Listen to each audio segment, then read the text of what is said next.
The bases dropped on a Friday edition of Soccer Down Here. The bases dropped on the eve of the MLS Cup Playoffs kicking off, and they start in Atlanta tomorrow afternoon.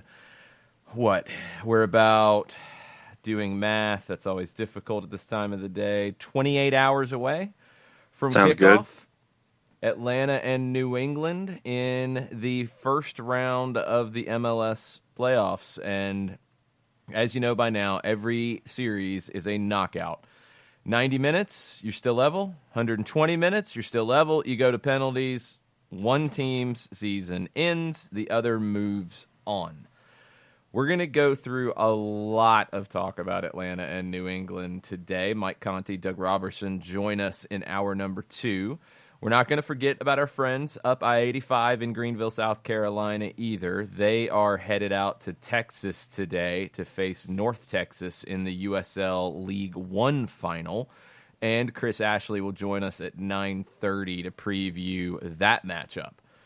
But there are other playoff matches that we need to talk about as well, and let's get into that to kick things off. So the MLS playoffs start tomorrow here, but 3:30 tomorrow afternoon is game number 2. It is Seattle and Dallas. When you look at the matchup between these two, the Sounders haven't lost at CenturyLink Field to FC Dallas in their last 12 matches in all competitions. Seattle eliminated Dallas from the playoffs in 2016. Dallas has failed to score on the road in 5 of their last 6. Dallas hasn't won on the road in their last 6. Seattle haven't lost in their last 5 at home. All that sounds really bad for FC Dallas. But Dallas did get a draw at CenturyLink this season, and Dallas beat Seattle in the match in Frisco. Maybe a glimmer of hope if you're FC Dallas, but those numbers don't look good. I would have to say that Seattle is a prohibitive favorite. Minus 134. Wow, no belief in the Sounders. That's a little surprising. Plus 320 for FC Dallas, and to have the game go longer than 90 minutes is plus 300. Okay, so yeah, let's be clear in the way that these numbers are going to work this time. So the win number, is that win in either regulation or extra time or penalties? I mean, like, how does this break down? So now I'm clicking on it to see what it looks like. Is it just 2 advances? Full-time result. Full-time result. Is there an extra time result or a penalties result or anything like that? Yes. Method of victory, sir. There we go. Okay, so this is going to be critical for all of these. So give me everything on Seattle-Dallas according to the purveyors. Method of victory. 90 minutes. Seattle minus 134. FC Dallas plus 320. Okay. Extra time. Plus 900 for Seattle. Plus 1,600 for FC Dallas. So basically, they think there's very little chance this is going to extra time. Yeah. Okay. And then, should it get to penalties, FC Dallas hasn't budged from the plus 1,600. Seattle boosted to plus 1,400. Okay. I can't in any good conscience tell you to go take some butterscotch candies and throw them anywhere near FC Dallas. It's the Sounders match to lose. I mean, it's theirs. They should win this. It should be comfortable. It should be a 2-goal win. There shouldn't be much consternation in the Pacific Northwest on this one. I really think Seattle is the prohibitive favorite. We'll see. I mean, Dallas is young, looking for things out of this. Andrasic is playing really well at the moment. They're young, and maybe they're young enough to not feel the pressure at this point. Maybe it's just they haven't been here, so they don't even know what it's like, and they just play. I'm not necessarily buying that. I think Seattle wins 2-0, 3-0. I mean, I think it's pretty comfortable. I was thinking more along the lines of 2-0. Get 1, get 2, lock it down, get out of town, get ready for the next one. The next one in the playoffs is in Toronto. BMO Field hosts Toronto FC and DC United. 6 o'clock kick on Saturday. Look, DC comes into this 5 straight clean sheets. Last 5 times these teams have played, 4 draws. DC won the other one. Toronto, though, they haven't lost since August 3rd. A lot of draws in that. But they have not lost since August 3rd. That's a long time ago. In a game that's going to be tight, in a game that's seen 4 draws out of the last 5 meetings, DC is a very good team on set pieces. Lately, they've obviously been a very good team defensively. Toronto, there are big questions about Josie Altidore. I'm very intrigued to see what the purveyors think about this one. Method of victory, 90 minutes. Toronto FC minus 200. Oh, okay. DC United plus 500. Oh, okay. Extra time. Toronto plus 900. DC United plus 2,000. Oh. Penalties. Toronto FC plus 1,600. DC United plus 1,800. Wow. You're looking at some now and laters, aren't you? Wow. I got to think about this one for a second. TSN had an update yesterday, or actually late Wednesday, on Josie Altidore. Greg Vanney said that he would not be 100% for the match. Said he's day-to-day. This is what he said on Wednesday. He's doing well. He's taking good steps. Hopefully he'll be out there doing more stuff on the field tomorrow. But we got him running. We got him back up to speed. It's day-to-day. Really is where we are at right now. Hopefully he'll be available for something. Now, Vanney, of course, as any manager would, says that the team will be prepared if he's unable to go. You go through all the scenarios. You have all your mindset. You have everything figured out. If I don't have this, I go with this. You figure those things out. I'm double-checking to see if there was any other update from our friend Christian Jack with TSN. And I think they're keeping this one quiet. I don't think anything else has come out about Josie Altidore and his availability. So keep that in mind. That can be good, that can be bad. That's really dependent on how you want to play it. This could be the last match for Wayne Rooney with DC United. I'd say likely the last match for Luciano Acosta if they don't get through. Could be a very different DC United going into next season. Give me that extra time DC number again. Plus 2,000. Well, there you go. Going to take the old box that's maybe fading a little bit of Milk Duds, and that's where it's going. The box is starting to fray a bit. The bright yellow on the box is kind of like a dusty golden shade at this point. That's the box you take, and you put it on DC in extra time. I think it's going to be a tight game. Extra time makes a lot of sense here with two teams that are fairly evenly matched. DC hasn't been playing great from an attacking perspective down the stretch, but 5 straight clean sheets is 5 straight clean sheets. Bill Hamid can win you a match in the postseason. He's got that ability. I think DC finds a way if Josie Altidore's not 100%. Here's something else to consider. You're over-under at 2.5. The over minus 167, the under plus 130. Yeah, that under's a pretty good one, too. That might take a... when you go to the stupid house on Halloween that doesn't even like give you the decent candy, they give you like a little baggie of raisins. Like, it's not even the boxed raisins. It's like they had raisins from a big bulk thing, and they just threw them in like a little bag. Like the family on the block that really doesn't embrace the whole Halloween thing, and they just kind of turn the light on and give you candy. It's like, here, kid. Yes, the one that's not fun, and they're not even giving you candy. They're giving you like raisins from their like stash that they eat on a regular basis. You throw that on the under there if you want to do that. But DC in extra time, I could easily see that happening. RSL in Portland, Saturday night. Portland have won their last 4 matches with RSL in all competitions. Now, Portland's only won 1 of their last 4 matches, period. The other 3 were draws, which do get you to extra time in the postseason. No Brian Fernandez. Diego Valeri is back for the Timbers.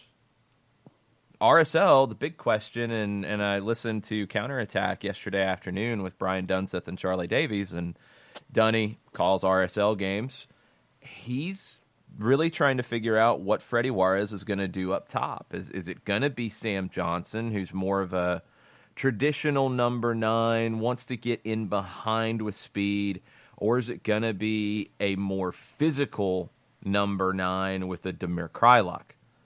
I don't know. That's the thing about RSL right now is, Freddie Juarez, you don't know exactly what he's going to do. There's not a big book on Mr. Juarez. That can be a little difficult for Portland. I think with Portland, you know what they're going to do. They're going to sit, they're going to defend, they're going to look to hit you on the counter, and they're going to try to find Diego Valeri in bad spots for you. That success mark of Portland winning their last 4 against RSL in all competitions has to jump out at you when you get to this, along with Portland's run to MLS Cup last year. I don't think they're as good as they were last year, but I do think they have an upset in them. And RSL has to come out and show you in the first 20, 30 minutes that they're ready for this and they're prepared for this kind of match. I know Portland will be. I don't know if RSL will be. What do the purveyors think? Method of victory. RSL in 90 minutes, even money. Plus 100. Portland, plus 240 to win in 90 minutes. Okay. Extra time. RSL plus 900. Portland is plus 1,400. And all the other numbers on the board are plus 1,400. Penalties are plus 1,400 for both sides. Okay. What am I thinking about this time around? The obscure European candy goes on Portland? No. I don't know anything about obscure European candies. I'm going to take the Dum-Dums. You remember the Dum-Dums? Oh, yeah. Not the normal Dum-Dums where it would just be like grape or whatever, like the traditional like watermelon? Ones. No, those are fine. I'm going to take the cream soda and cherry cola Dum-Dums, which were awful. The stupid flavored ones that they would come up with that were just terrible. I'm going to take those and put them on Portland in regulation to get the win. Yeah, I didn't know that Dum-Dums went that sideways. Oh, yeah, they got stupid. And when you have those kind of Dum-Dums handy, that would have been where I would have gone. I was talking about this last night. And for me, you look at it and you're going, okay, this is a 3-6, but they're only separated by 4 points in the regular season. And I think that you got playoff experience from Portland. They know what they're getting into. What are you getting from Freddie Juarez? All these questions. And if I have more questions about RSL as a 3 seed, that's why I was going to go the other way. Yeah, I'm going to stick with Portland on this one. Philadelphia and the Red Bulls, Sunday afternoon. Last 6 times these teams have played. 2 wins for Philadelphia, 2 wins for the Red Bulls, 2 draws. Yee. Red Bulls come in, poor 3-0 loss in Montreal on decision day. Philadelphia comes in losing 3 of their last 4. Now, they did have some difficult travel adding to that, but still. Philadelphia comes in with some big question marks about Kasper Shabilko. Don't know exactly what's going to happen when it comes to Shabilko. Doesn't sound good. Does sound good for Alejandro Bedoya, but not sure about Shabilko. And Sergio Santos, okay, that's good. That's nice. But what do you do to deal with the loss of one of the best players in the league this year? Maybe the most underrated player in Major League Soccer this year. I don't know. The Red Bulls, normally, I think you'd look at this and say, well, that gives New York a really big advantage here because they've been there and done that. I don't know how much confidence the Red Bulls have at this point. That 3-0 loss on decision day was pretty shocking to me. That doesn't feel like a Red Bulls kind of loss. And there's a lot of questions about Chris Armas. And at one point, not that long ago, fans were chanting for him to be out. felt a little quick, but okay. It got better. Not by a ton, but it did get better, and then it fell apart on the last day. Neither team's coming in looking great here. Neither team is all that convincing. I don't know where the purveyors are going to go. Union or even money. Okay. Plus 100. Throw it out, get it back. Red Bulls in 90 minutes, plus 220. Extra time. Union plus 1,000. Red Bulls plus 1,400. Penalties. Union plus 1,400. Red Bulls plus 1,600. Doesn't really lead you anywhere. One thing, just to be clear, I don't want people to be confused. If it's even money, if you bet 100, you're going to get your 100 back and you're going to win 100. Yep. Yeah. I didn't want people to think like, okay, even money, you're just going to get your money back because there's no point in taking that bet. Right. I will take, because I don't know where this thing's going to go. That's why I was going to keep my candy and not do anything with it. No, I'm going to take the really bad candy. I never knew what these things were called until I just found it. The knockoff M&Ms, like there's such a thing. They're kind of like bad chocolate, and it's kind of like the candy coating. It's just, and they're really round instead of the M&M shape. Like they're just bad. You see them and you're not paying attention. You're like, oh, that's M&Ms. Okay, cool. Oh, what in the world did I just eat? I think they're called Sixlets. Okay. Good. For me, yeah. No, that's a good one. But for me, I would have picked the nondescript, triple colored wrapped toffee it's either in that Halloween orange, the Halloween black, or the Halloween beige, and it doesn't have any kind of ID on it. And it's just that nasty tasting taffy toffee kind of thing that's in the individual wrappers. That's what I would have put. Well, you didn't even let me tell. You haven't said where you're putting it, and you haven't let me say where I'm putting it. So tell me where you're putting your crappy toffee. Crappy toffee's going to go on Red Bulls in extra time. My Sixlets are going on Philly in extra time. Okay. I think Philly's the better team. I do think it'll be a tight one, and an extra time is very possible in that one. And I feel like if it goes to extra time, if it goes late and it's tight, Ilsinho's the difference for the Union. The late game on Sunday, Minnesota United, the Loons, in their first playoff match, hosting the LA Galaxy and Zlatan, who is not coming out and saying if he's coming back next year. So keep that in mind. Roman Alessandrini is available for selection for the Galaxy. Haven't seen him in a long, long time. It's a big ask to come back in a postseason match and be able to give anything. I mean, maybe he's a extra time sub, if anything. I can't imagine anything more than that. I'd be surprised. Galaxy, great attacking, horrible defending in the last few matches, just horrible. Minnesota can hurt you going forward, and they have a good defense. It really feels like the Loons take care of business. Method of victory. In 90 minutes, Minnesota United plus 100, Galaxy plus 250. Extra time, Minnesota United plus 850, the Galaxy plus 1,200. Penalties, both teams listed at plus 1,400. You're over under at 2.5. The over is minus 211. The under plus 160. There's really nothing compelling there. So I'm going to take my Reese's Peanut Butter Cups because they are the best Halloween candy. And if you disagree, I don't know you. They are the best. Damn right. And I'm going to put those on Minnesota to win in regulation. Yeah. I just think they take Zlatan to score any time in the match is your leader in the clubhouse at minus 138. Yeah, that's an easy one. I would go there. I think it's like a 3-1. Maybe more for Minnesota. I think it's a 3-1. I think it's. I'll go completely nuts. I'll go 4-2 Minnesota. Okay, it could be craziness.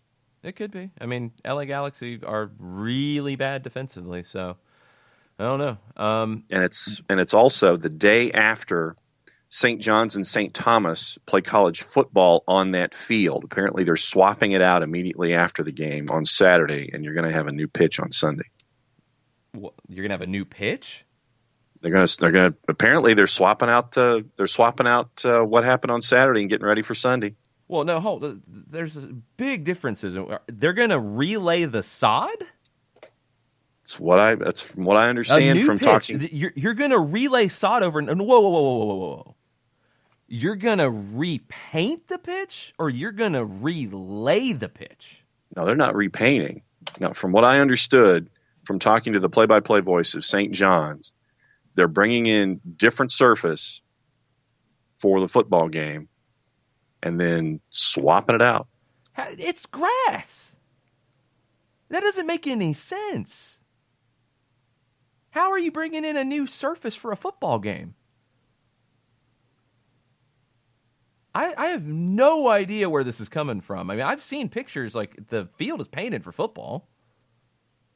Like, that's fine, but it's a grass field. Like, it makes no sense. We're going to get more information here because I don't want to have anybody running to whatever your purveyors are thinking that because the field's crazy, it's going to be a 20-19 match or they're going to play football or what. Tommy Media has that the turf was replaced September 30 and it's ready to go back to back. Yeah, okay. That's yes. Thank you. You had me freaking out because I'm like, they can't relay sod and play on it in a day. Like, that ain't happening. So it's new sod. Well, it's not even that new. It's less than a month old sod. And they're going to repaint it for soccer. They're okay. That makes a lot more sense. I thought Minnesota had completely lost their minds. But, yeah.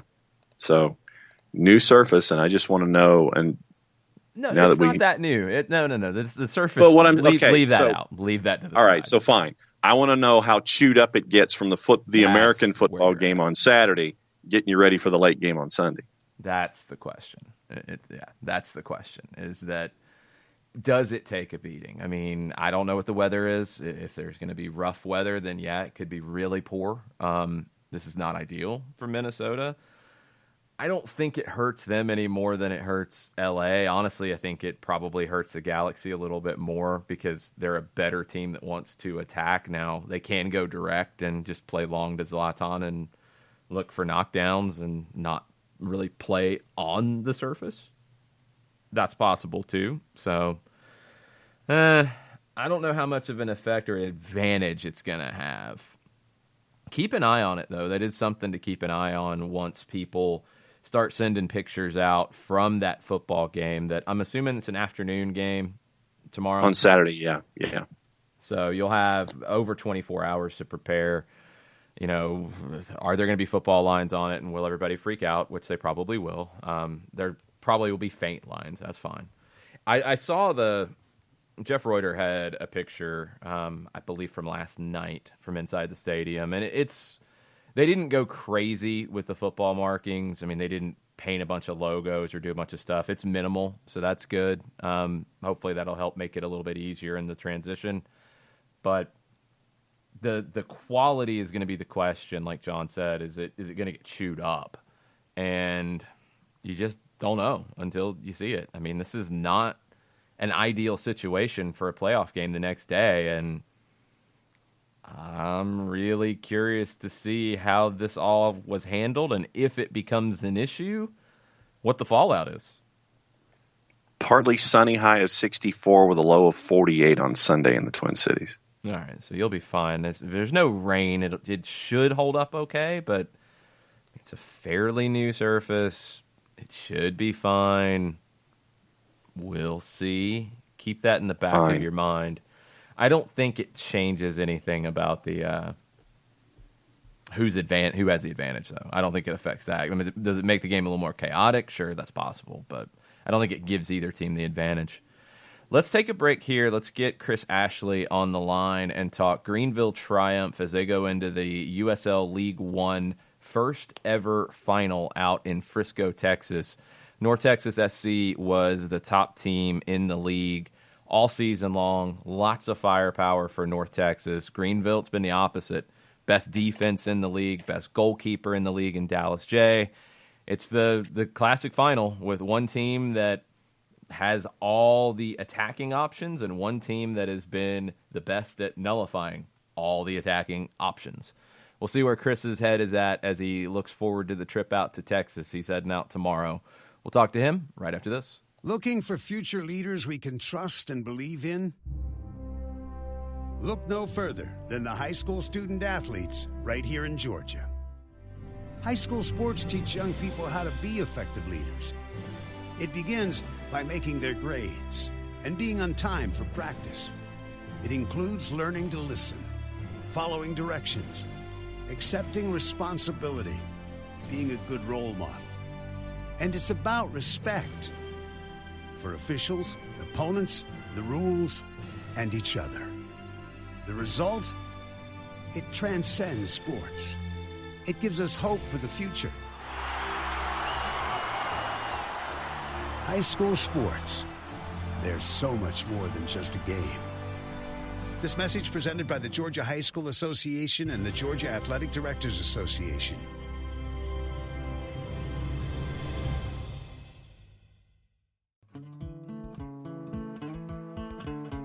Today's show is presented by Appolinsky & Associates, personal injury lawyers with over 30 years of experience, supporters of Atlanta United, Faction, and Inter-Atlanta Youth Football Club. If you've been hurt in a wreck, contact Steve today at steve@aa-legal.com or call in 24/7 at 404-377-9191. The initial consultation is free. We know that every driver is different, and a one-size policy does not fit all. That's why Country Financial offers a variety of discounts, so you get the coverage you need and the savings you deserve. From good driver to good student, multi-policy to multi-car, we've got a discount to suit every driver. Call Jason Wright at 678-568-6871 today to see what you could save. On Facebook at Jason Wright Agency or by phone at 678-568-6871. Discounts vary by state. Policies issued by Country Mutual Insurance Company, Country Preferred Insurance Company, or Country Casualty Insurance Company, Bloomington, Illinois.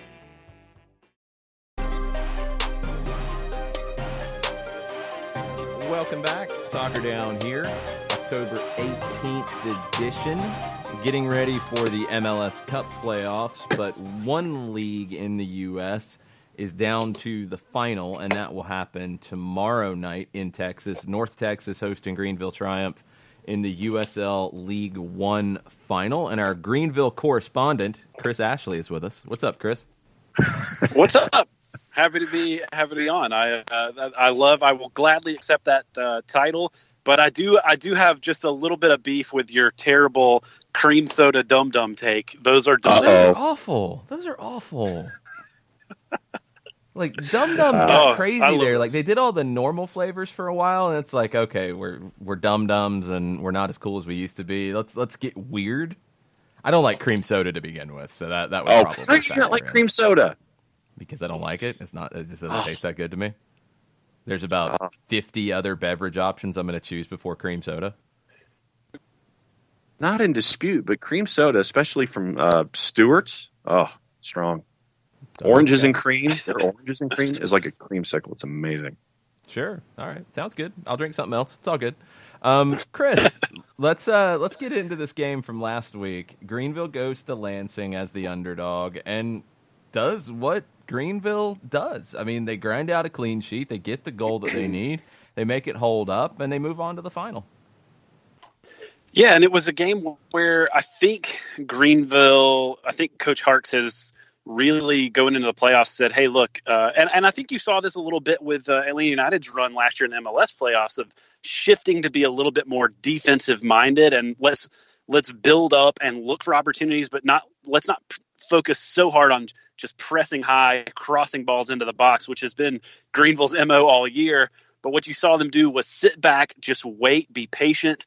I think they knew that Lansing was going to be pushing to try and score a goal. And you saw that the longer and longer it went, the more Lansing got frustrated and was taking chances from outside the box. They were passing to guys who weren't there and seeing the ball go out of bounds.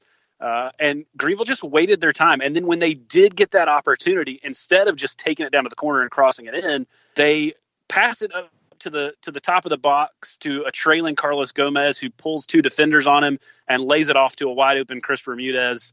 that's kind of the way this team has shifted with Jake Kean going out about a month ago. They've just found different ways to score and just waited and been patient all game. And it was a big victory. You know, our watch party up here in Greenville, we were so excited. Everybody stayed for the rest of the North Texas Madison game, trying to see what the result was going to be. But man, it's so exciting for us, a first year team, a first year franchise, and a first year league to be at this point. When you go through this entire season and you've covered it from pillar to post, and you're getting ready to head out to Dallas for the last game in this league in this year, what's it been like I guess this is my 30,000 foot question. What's it been like to see everything develop from match one in Statesboro against Tormenta to where everything is now for Greenville and the Triumph and the Riot and the fan base and everything? What's this whole ride been like for everybody? Yeah, I mean, I think it's been a slow burn, if you will, but in a good way. I think if it was this thing that was really hyped up at the beginning and there was this massive push to get all these people on board from day one, and then, you know, Greenville started a little slow this year, I think you could have lost some people. And so, yeah, they sold out that first home match, but you go down to Tormenta, the first away match, the first match of the league, you get a loss, a tough loss there. But I think as what we've seen from this team is they've built up all season. They started off just focusing on the game. Then the team kind of started focusing on the community, the fan base. And as all that has happened, the results have gotten better and better and better. And now they've gotten to a point where, you know, this week, every night on the local news, there has been a 5-minute clip of, hey, Greenville Triumph, our local team is in the championship for USL League One, this brand new thing. I'm sure there's a ton of people who are like, I don't know what this is. This is not for me. But at the same time, having that exposure and getting to a place where this team means something to this community on a level that the Greenville Drive, who have been here forever and ever, mean, on a level where the Greenville Swamp Rabbits, who have been here forever and ever, have already ingrained their place into this community. The Triumph are already seeing that here at the end of year one. So let's get into the North Texas side of things. They won't have Ricardo Pepi, who is away with the U17 national team as they get ready for the World Cup. They have plenty of other options on the goal-scoring front, and that's been their MO all year. Ronaldo Damas with 16 goals was the Golden Boot winner. But Greenville has went into Texas before and kept them off the board. Maybe one of the only teams to do that this season. Yeah, they're the only team to not face defeat in Toyota Stadium in Frisco, and they're the only team to go down and get a win. So they've played down there twice. They got a 0-0 draw and a 4-0 victory that kind of started their resurgence towards the playoffs. Granted, North Texas was down to 10 men for 3/4 of that match, but I think you saw a Greenville team who said, hey, we're going to pounce on that. We're going to capitalize. This is going to propel us towards the end of the season. North Texas is going to be without Pepi. He scored the only 2 goals last week against Madison. I think Madison and Greenville are very similar in the way that they play. Every game we've played with Madison, it's been 0-0, 0-0, and then the third match was 0-0 all the way up until the very end when Chris Bermudez got a late goal to get that victory up in Madison. So seeing Madison take North Texas to the limit like they did last week, and only at the end with the heroics of Ricardo Pepi walking away with the loss there, I think Pepi not being there is huge. I think you also saw the starting lineup last week for North Texas had 3 other guys who have gotten significant minutes with FC Dallas over the last month or two. So I'm not sure if they're going to be there either. That'd be Edwin Cirillo, Jimmy Maurer, who was in goal kind of unexpectedly, I think, for most people, and John's namesake, John Nelson, defender for FC Dallas. Those 3 guys started last week, and I don't expect all 3 of them, if any of them, to be with North Texas. So it's going to be a very different team than walked out on the pitch versus Madison. I don't know if that says something about the organization there of like, hey,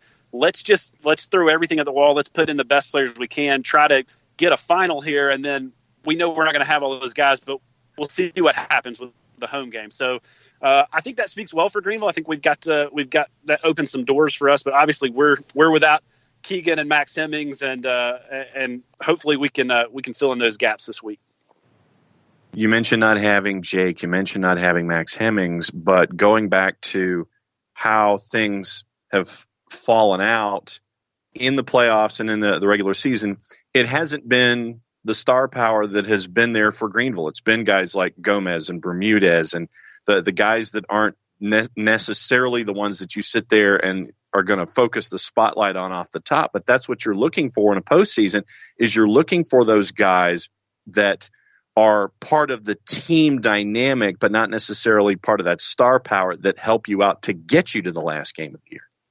Yeah, and Greenville's got a very small roster. There's only 23 people on the active roster. 2 of those are academy signings who were signed in September, so they're not guys that you expect to get a lot of minutes. There's a third-string goalkeeper who you expect is not going to be on the bench. So Greenville's really had this small core of guys all season, so there's not really been room for any stars or egos to push forward because the camaraderie, the chemistry, this team is so tight-knit. And that's been a liability at times when people get injured and you're short and you can only put 5 guys on the bench. But it's also helped, I think, to get this team to the point that they're at. And you see guys like, I think I talked to you, John, the guys last week I thought that had the best games were your center backs. Evan Lee, who had an incredible game. And then I thought the man of the match was Kevin Pollitt. He's kind of my sneaky favorite player for the Triumph. He's a guy that he's just a heavy work rate. You don't necessarily notice him. He's not scoring goals. He's not getting assists, but he's locking down that 18-yard box there for Dallas J, and has really, I think, contributed to all the accolades that Dallas has gotten this season.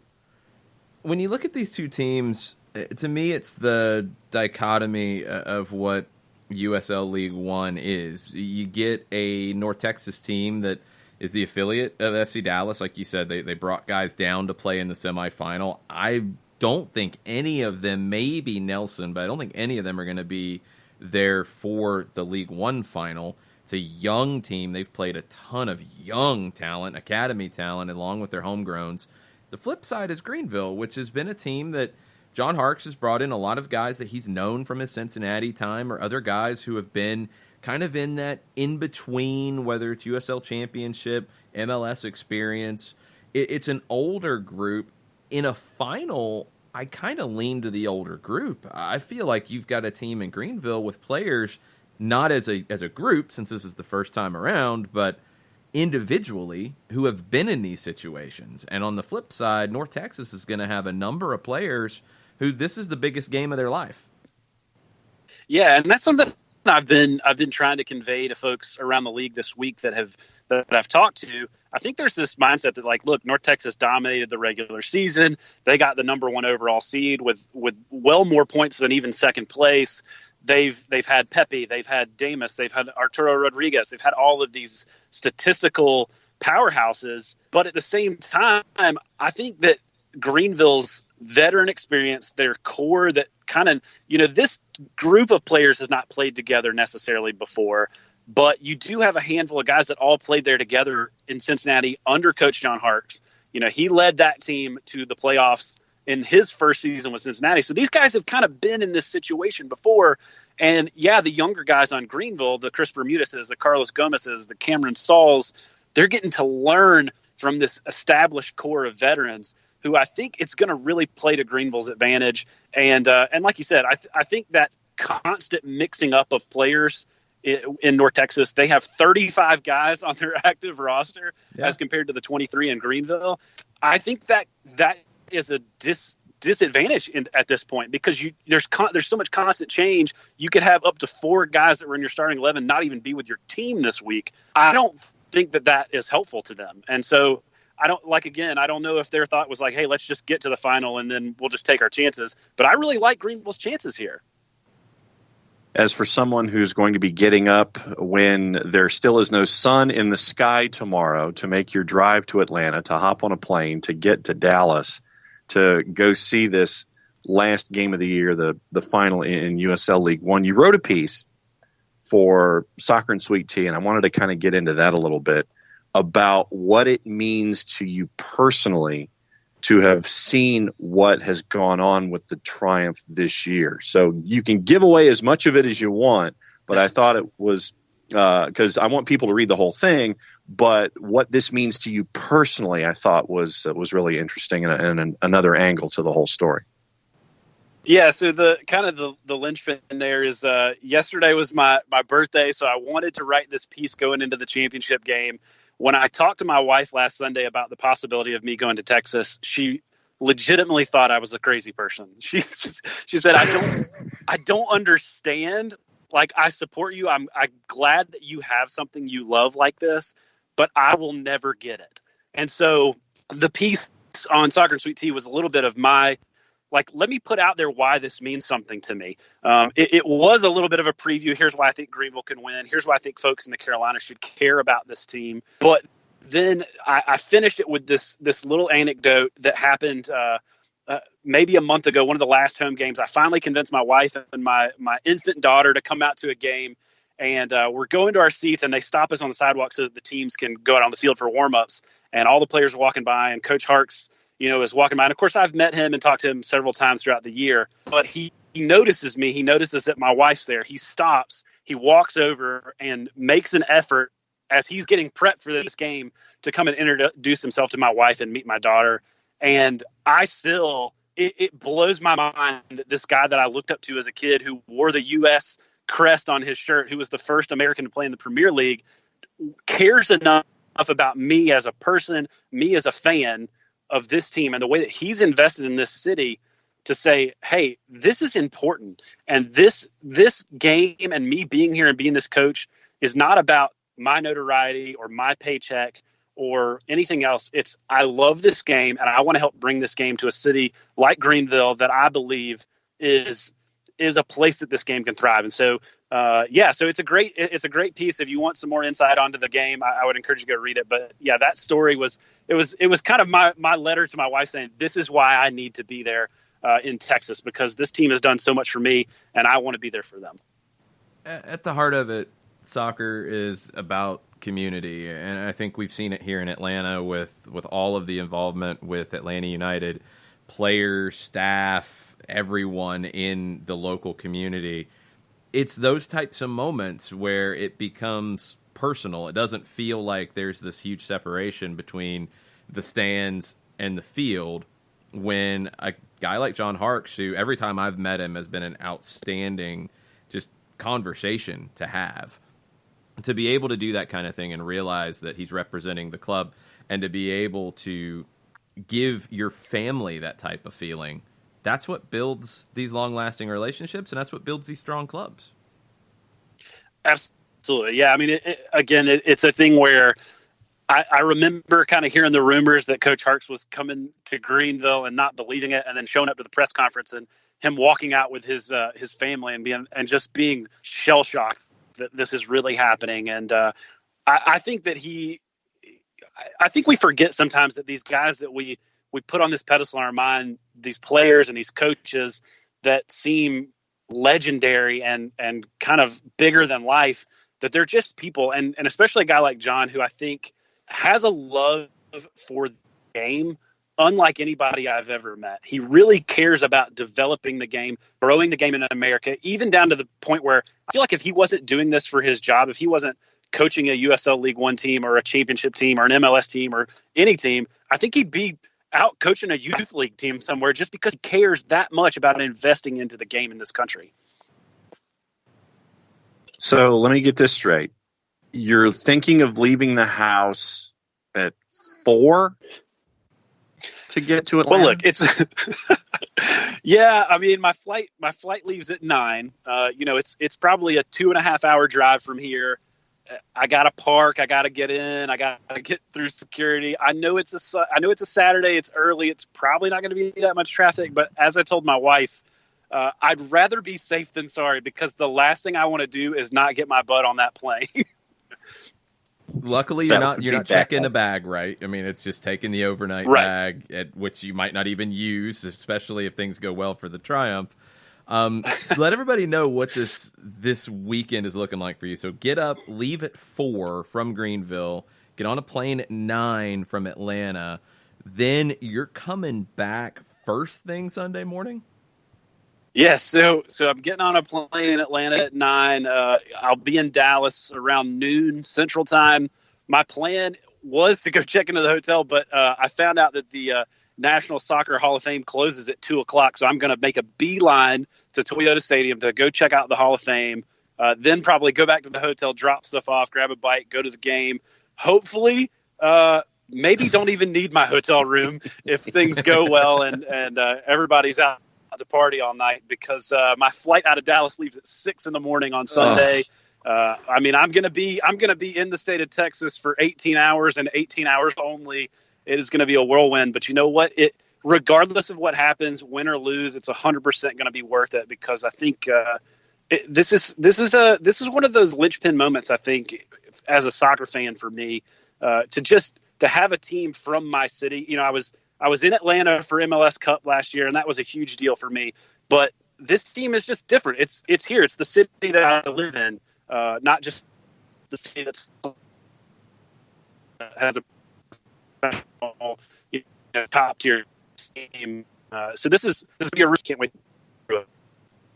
It's very cool, Chris. You're breaking up just a little bit, but it's been very cool to get to know what's going on. Yeah, there you go. It's been very cool to get to know everything going on in Greenville through your eyes and everything that you've done with our Triumph Weekly show and everything you do over at Soccer and Sweet Tea. Thanks for giving us a glimpse at what this has meant, because you know we talk a lot about Atlanta United and the big picture, especially this week with the national team's issues, but the growth of the game in this country is in places like Greenville. That's where you see true change.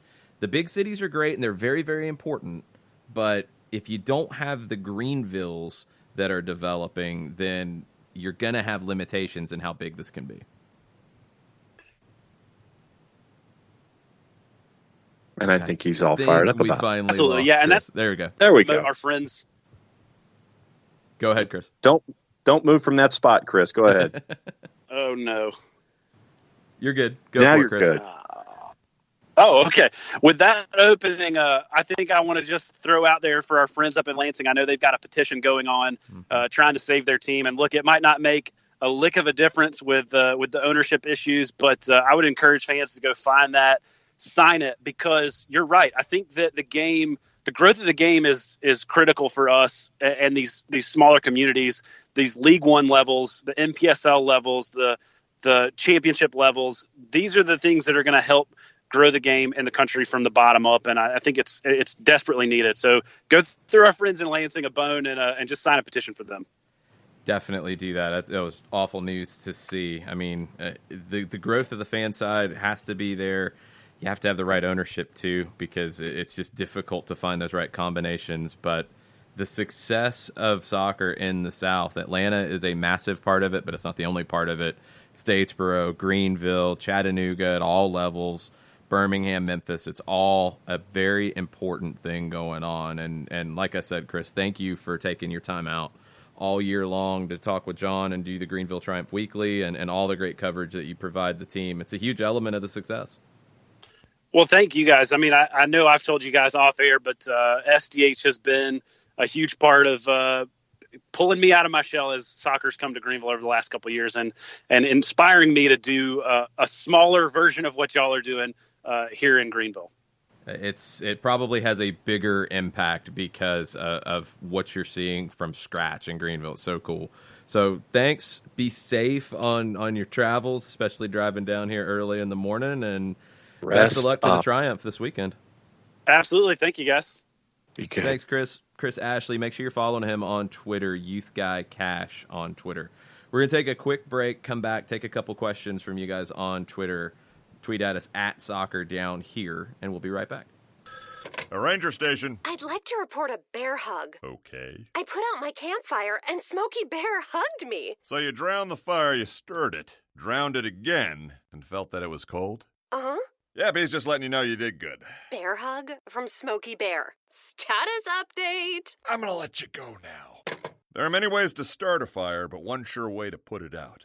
Learn how you can do your part at SmokeyBear.com. Sponsored by the U.S. Forest Service, Ad Council, and your state forester. As a business owner, you know that every year brings new challenges and opportunities. The success of your business demands expertise and focus. And Country Financial can help you keep that focus by helping ensure you have the right insurance protection in place to meet your goals. Jason Wright can help you create a customized insurance plan that has coverages designed just for your business. Give Jason a call at 678-568-6871 or reach him on Facebook at Jason Wright Agency. Coverages vary by state. Policies issued by Country Mutual Insurance Company, Bloomington, Illinois.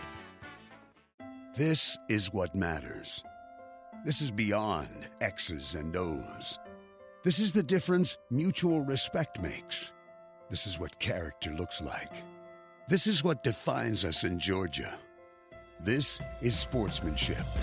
School sports. It's not the outcome that matters most, but the way the games are played. This message presented by the Georgia High School Association and the Georgia Athletic Directors Association.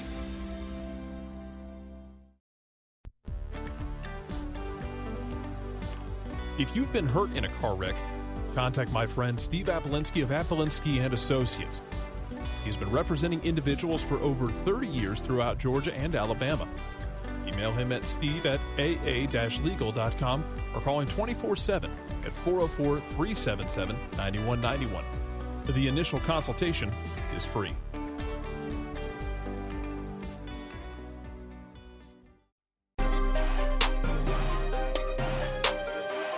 Welcome back. Final segment, hour number 1 of Soccer Down here. October 18th, playoff preview edition.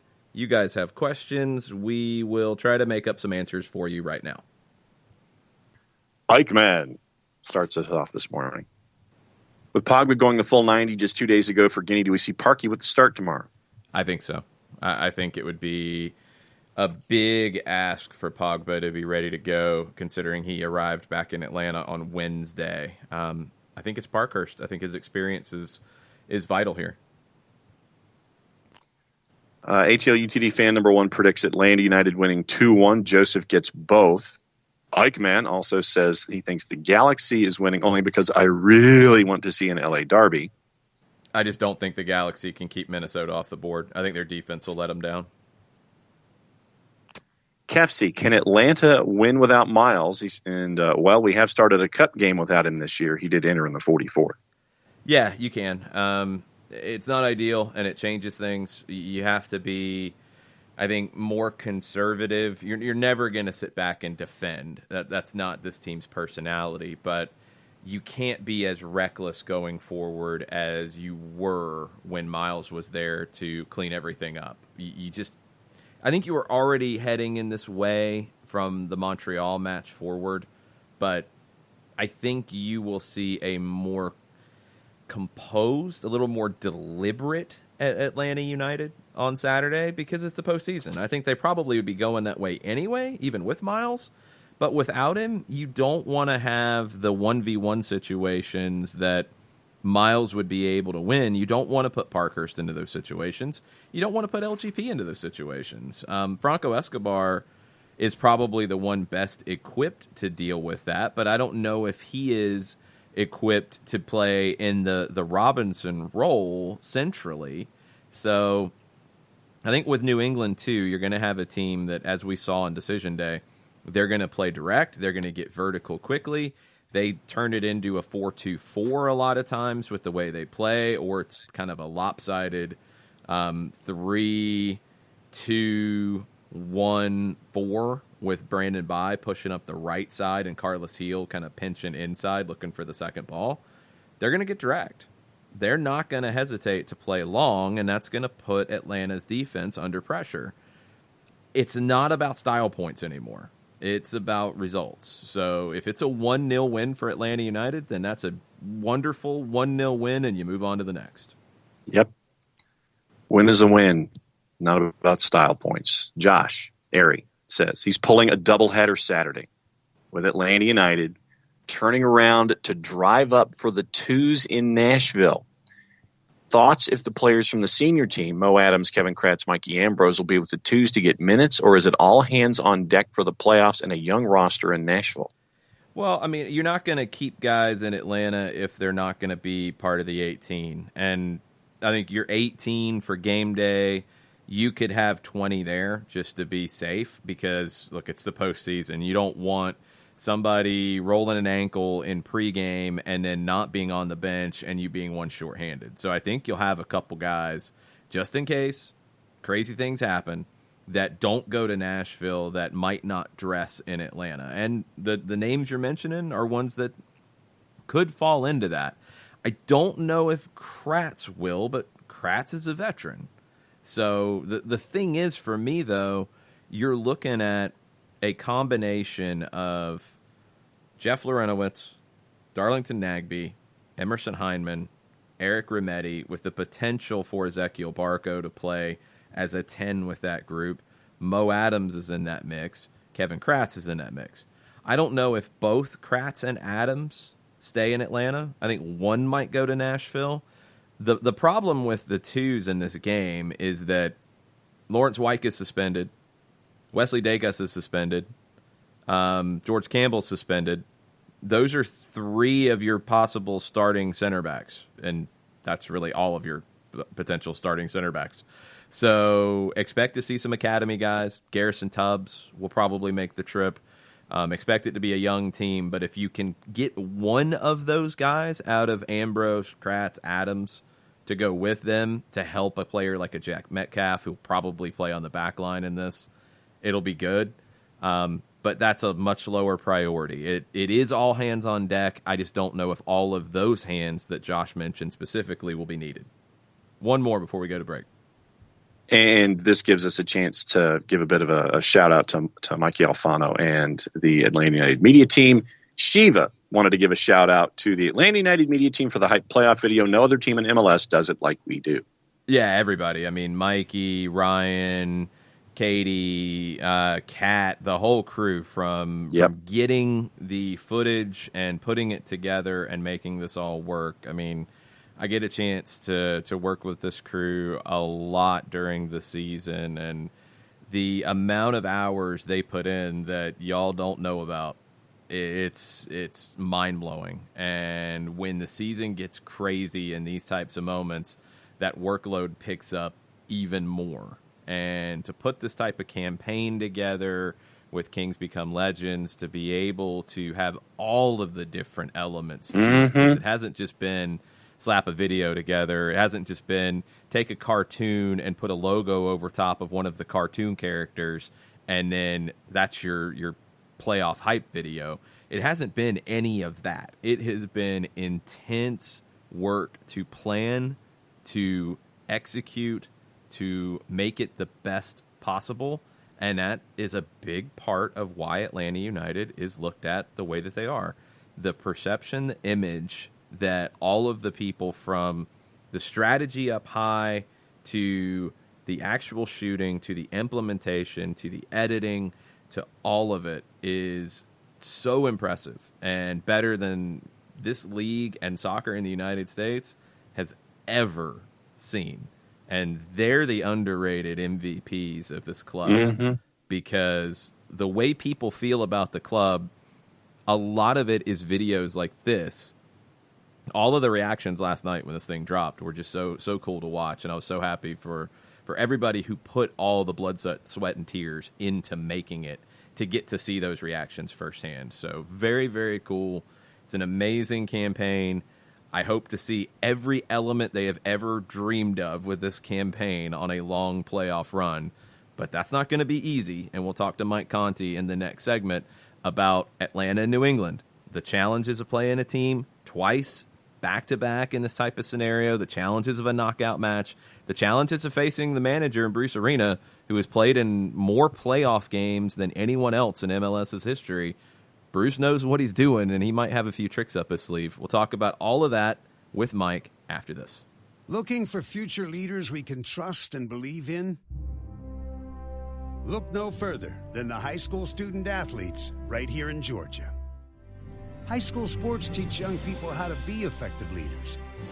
It begins by making their grades and being on time for practice.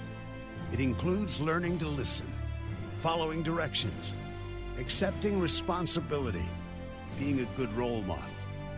And it's about respect for officials, opponents, the rules, and each other. The result? It transcends sports. It gives us hope for the future. High school sports. There's so much more than just a game. This message presented by the Georgia High School Association and the Georgia Athletic Directors Association.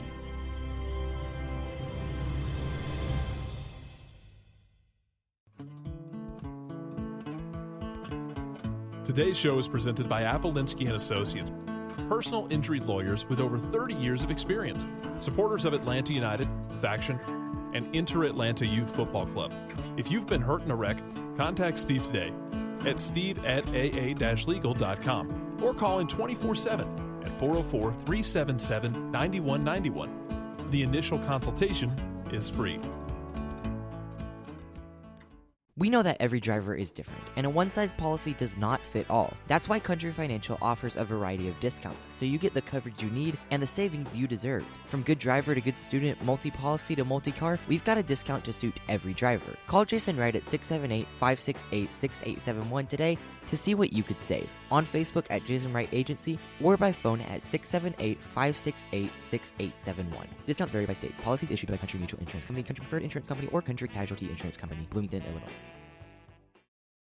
You're listening to Soccer Down Here daily on SDH Networks, a division of OSG Sports. Find us at Soccer Down Here on Facebook and Twitter. The time is now the top of the hour. Peep, y'all.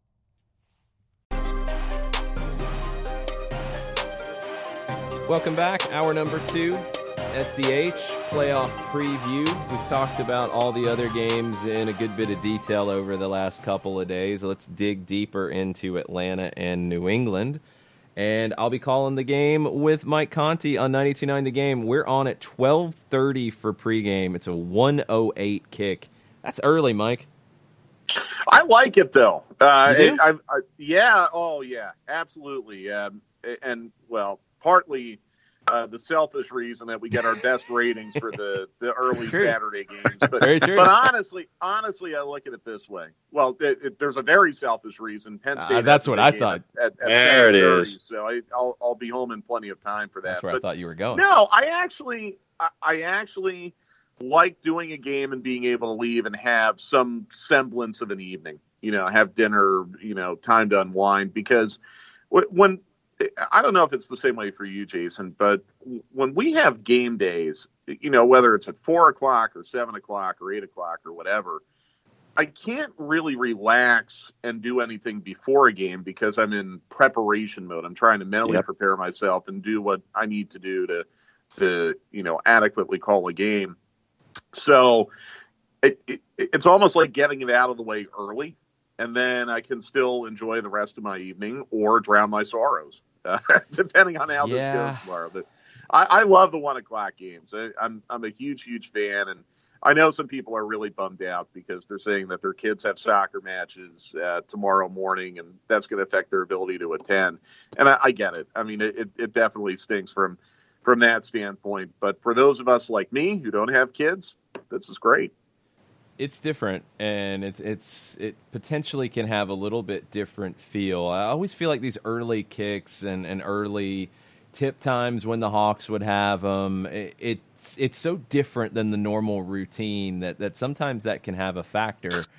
Oh, and yeah. Being a playoff match, I think you're already going to be very different. I want to see who grabs the momentum first, because that feels like the key here tomorrow. Yeah, well, I know in the NBA, when the Hawks have an early tip, go to the window and make a very heavy bet on the Hawks, because the Buckhead flu is a real thing in the NBA, and we've seen it numerous times for early tips at State Farm Arena. I think it's a little bit different for a playoff soccer match. In fact, I think it might actually be an advantage to the road team, because it makes their approach so much more straightforward. You don't do much tonight. You wake up, you have a breakfast at the hotel, you get to the stadium, and you go. And it's easier. You don't have all the distractions in the morning of having to walk the dog or get the kids out of bed or, make yourself breakfast or whatever the Atlanta United. In fact, I would almost I'd kind of wish that Atlanta United would hole up at a hotel tonight, as the Falcons do before 1 o'clock home games. I don't know if Atlanta United's going to do that tonight or not. I kind of wish they would. But then again, I'm not running the budget and I'm not paying. It's not going on my platinum card to get 20 rooms at some hotel downtown. But I do think it could be an advantage to New England to have the early kick tomorrow. And the first goal tomorrow is going to be so crucial. So crucial. If New England gets an early first goal tomorrow, I'm going to be scared out of my mind, because then the plan for Bruce Arena becomes very, very straightforward. You probably put 9 behind the ball, and you make it very difficult for Atlanta United to play through.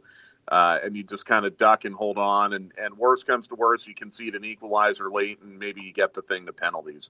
Whereas if Atlanta United gets a couple quick goals early, then I'm not worried about missing Miles Robinson anymore. Because, again, New England's plan becomes more straightforward and a lot more risky, and they will be exposed coming back the other way.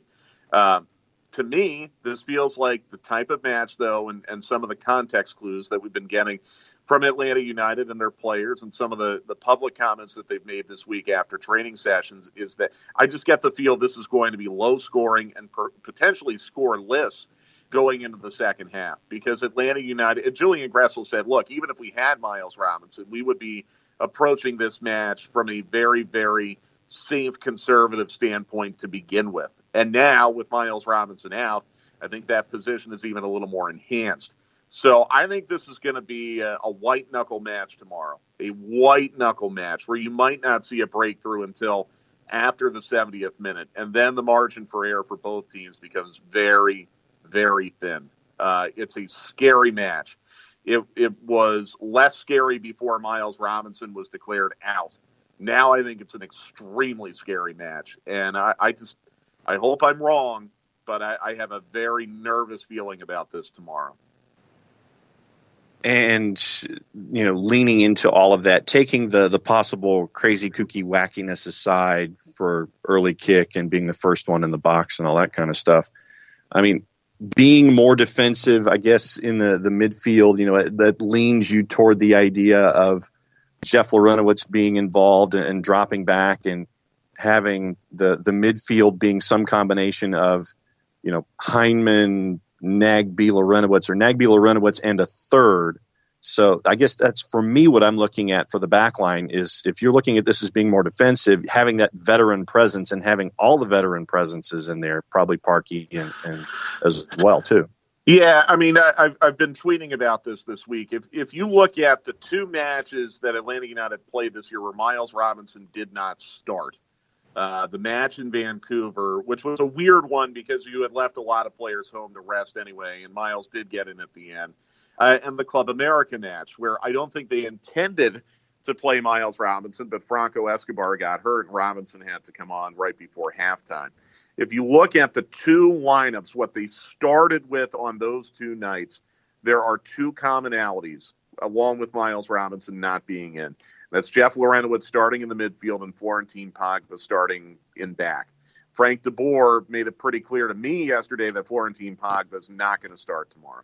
And it's a product of him having to come back from Spain, where he played for Guinea against Chile, which wins the award for most random fixture of the year so far, I think. Yeah. On the international I'll find something calendar. to compete for that one.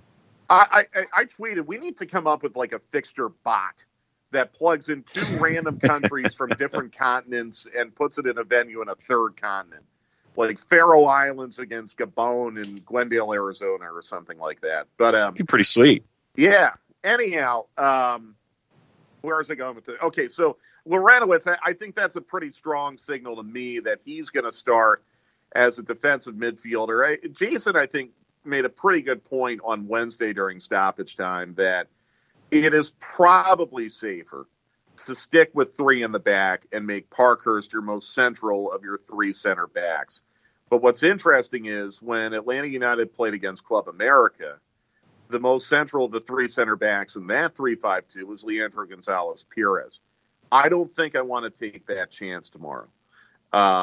Because if you take that chance and Pogba's not in, then you're probably making Michael Parkhurst your left center back and Franco Escobar, your right center back.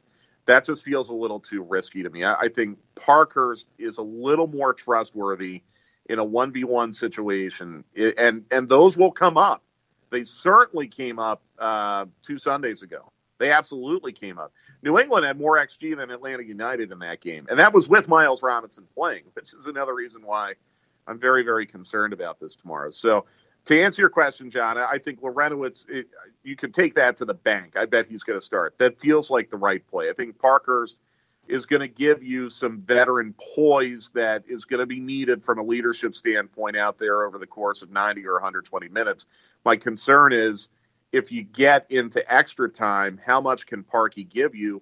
And what are your options then off the bench? He'll probably have Pogba off the bench, but this is where I don't think Mikey Ambrose goes to Nashville tomorrow. I think he's got to stay with the first team because he might be called upon. You're very, very lean right now with your options as far as defensive substitutes are concerned. Column C is you could have Jeff Lorenowitz as a center back. And then Eric Remedi playing in front where he would be able to drop back in possession as he has done numerous times this year. That's another option, too, that I don't think has been talked about a lot. So Frank's got a couple different ways that he can approach this.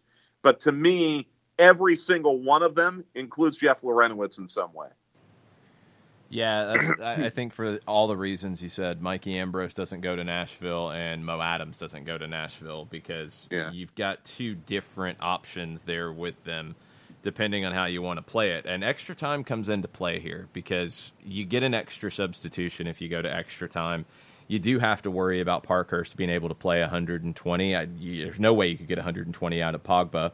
So what options do you have if things go wrong? Because right now you're going to go into this with only, and assuming that the lineup that I think is probably the most likely with Parkhurst, LGP, and Escobar as your 3 center backs. Assuming that's it, Lorenowitz would be playing on the field. You could always move him to the back line, but that's not ideal. And you'd have Pogba off the bench. Mikey Ambrose in a 3-man back line. That's what he's been doing with Atlanta United, too, over the last month, 6 weeks. Right. It's not ideal. Right. He's not your typical center back, but he's been playing it. And that might be what you have to turn to. That's what this time of year brings. Yeah, and look, it's not just Atlanta United in this situation. Nope. I mean, I'm sure you've gotten into what Philadelphia is going through right now, going into their match. LAFC has got some big questions to ask right now with potentially Walker Zimmerman and potentially Mark Anthony Kaye both out for their match next week. So it's not just Atlanta United in this spot. But man, oh man. I mean, if you were to tell me that you're going to take one Atlanta United player out of this match, out of this selection on Saturday, the absolute last one I would choose, even more so than Joseph, is Miles Robinson. It's just such a huge, huge loss because of how rock solid and consistent Miles Robinson has been. I thought, him finishing 3rd in Defender of the Year was unflattering. Iko Parr is a great choice. I have no problem with that. But the margin between him and Miles, I thought, was a little bit extreme. He's just that good. And Atlanta United's not going to have their best player in a knockout game. And that just scares the crap out of me. It really does. Especially when you're facing. Go ahead. Johan Cruyff said this, and this quote has stuck in my mind all week. Every disadvantage has its advantage. Let's think back to last year. You had the loss in Toronto that you lose Supporters' Shield. The response to that is, we can't play this way and win MLS Cup. We have to defend in a different way. It's time. And they did, and it worked. I don't know if that would have happened necessarily if you don't have the injury to Robinson. I think you would have been maybe a little more conservative, sure, but this team wants to go forward. We all know that. Now, without the player who has been your best 1v1 defender, who has allowed you to take a lot of chances, you have to play it differently. And that disadvantage of losing Robinson forces you into, I think, more of a playoff mindset that might actually help you in some ways. Interesting point. And I mean, I remember leaving Seattle when Breck Shea had gotten hurt and when Franco Escobar got himself suspended. And we're looking ahead at that Wednesday match against Houston with just a total sense of dread. What are they going to do? And what they did was they went to the 3-5-2, and then things really took off for them. A disadvantage that became an advantage because it forced them to look at things in a different way. And on that particular moment, they only had 3 days to adjust, whereas this time they've had a full week. So excellent points all. Excellent points all. Again, this is part of the format where, whether it happens to Atlanta or Seattle or someone else who's had a really good season, I just hate the fact that you could have a really, really good season, and if you get a bad bounce here or a bad bounce there, or you face a bunkering team that drags you into penalties and things happen there, that your season could be over in 2 hours. I don't like that.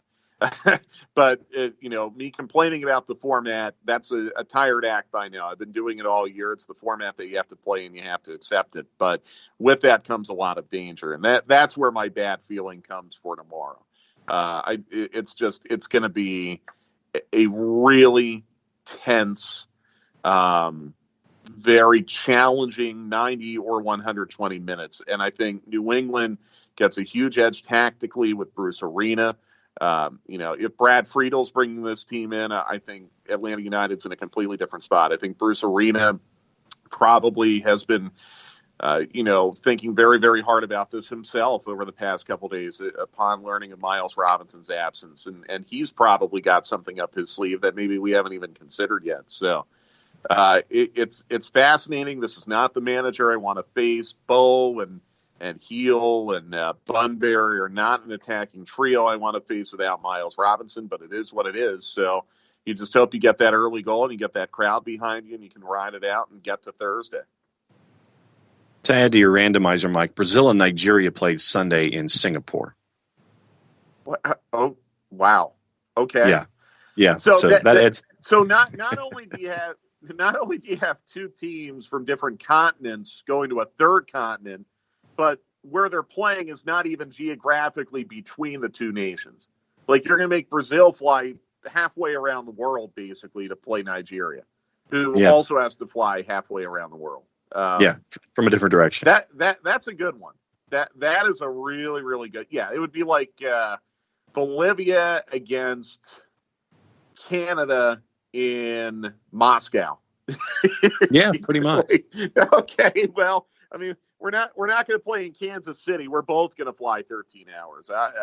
Whatever. I mean, these international friendlies are in many cases money grabs. Whenever you say Singapore, I immediately think money grab for playing a fixture there. But hey, I hope they have fun. I hope they entertain the fans there. That's a good one, though.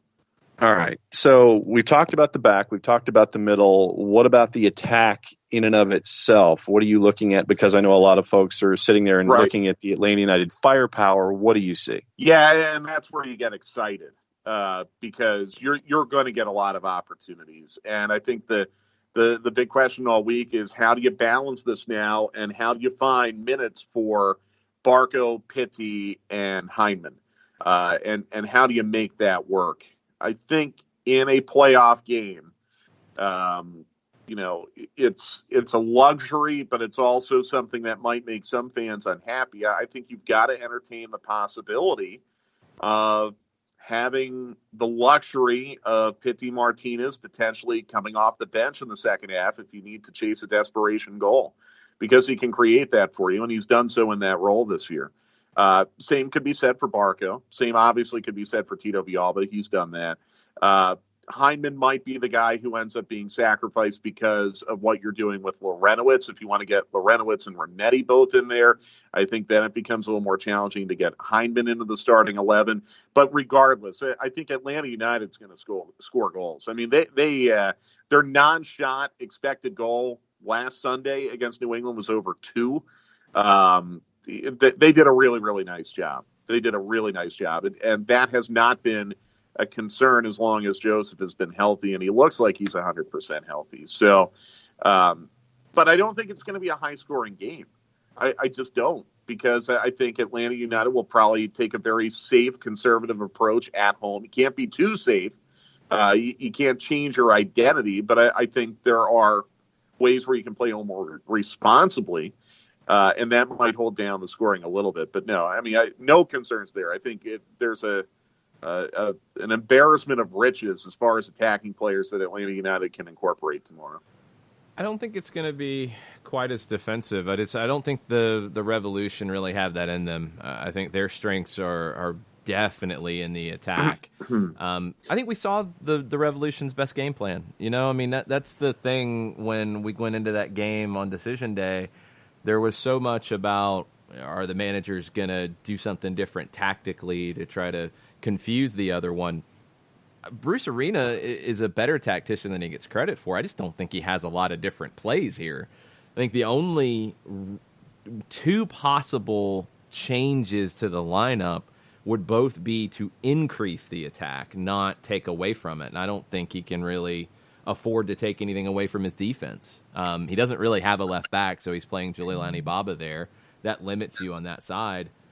I think they'll do probably an even more intense version of what they did on decision day. I think it'll look a lot like a 4-2-4 or a 3-2-1-4, however you want to put it, that they play very direct and they try to play over the top and they try to catch Atlanta's back line stretched. And that's where it is a different personality with Parkhurst there instead of Robinson, because I think that just naturally keeps LGP and Escobar a little tighter, a little less likely to go off chasing. And with Lorenowitz in front, then same thing. I think it just gives you a different personality without sacrificing your idea of attacking. And if New England plays that way, and they did on decision day, we saw over the first 60 minutes until the lead got to 3-1, Atlanta was in control of the match. Was it a little shaky in the first half? Sure. But Atlanta grabbed it. And then New England really racked up the shots and chances created after it was 3-1. So I feel like it really plays into the hands of Atlanta United. They have to be good in those duels that Frank de Boer talks about all season long. They have to win those. They have to win the second ball, which is probably the most critical thing here. But I just don't know what New England could do differently. I don't think they have a lot of options. Unless you start Michael Mancian for some reason, someone who did not play a week ago Sunday. I mean, you're right. If you look at the statistics from a week ago Sunday, shots were 20-18, but Atlanta United won more of the duels, a little bit more, a little more than 50%. New England had 24 clearances. Okay, so think about that. New England had 18 shots. Atlanta United still had 20, and Atlanta United had 10 shots on target to their 4. New England had 24 cleared. So statistically, Atlanta United dominated the match.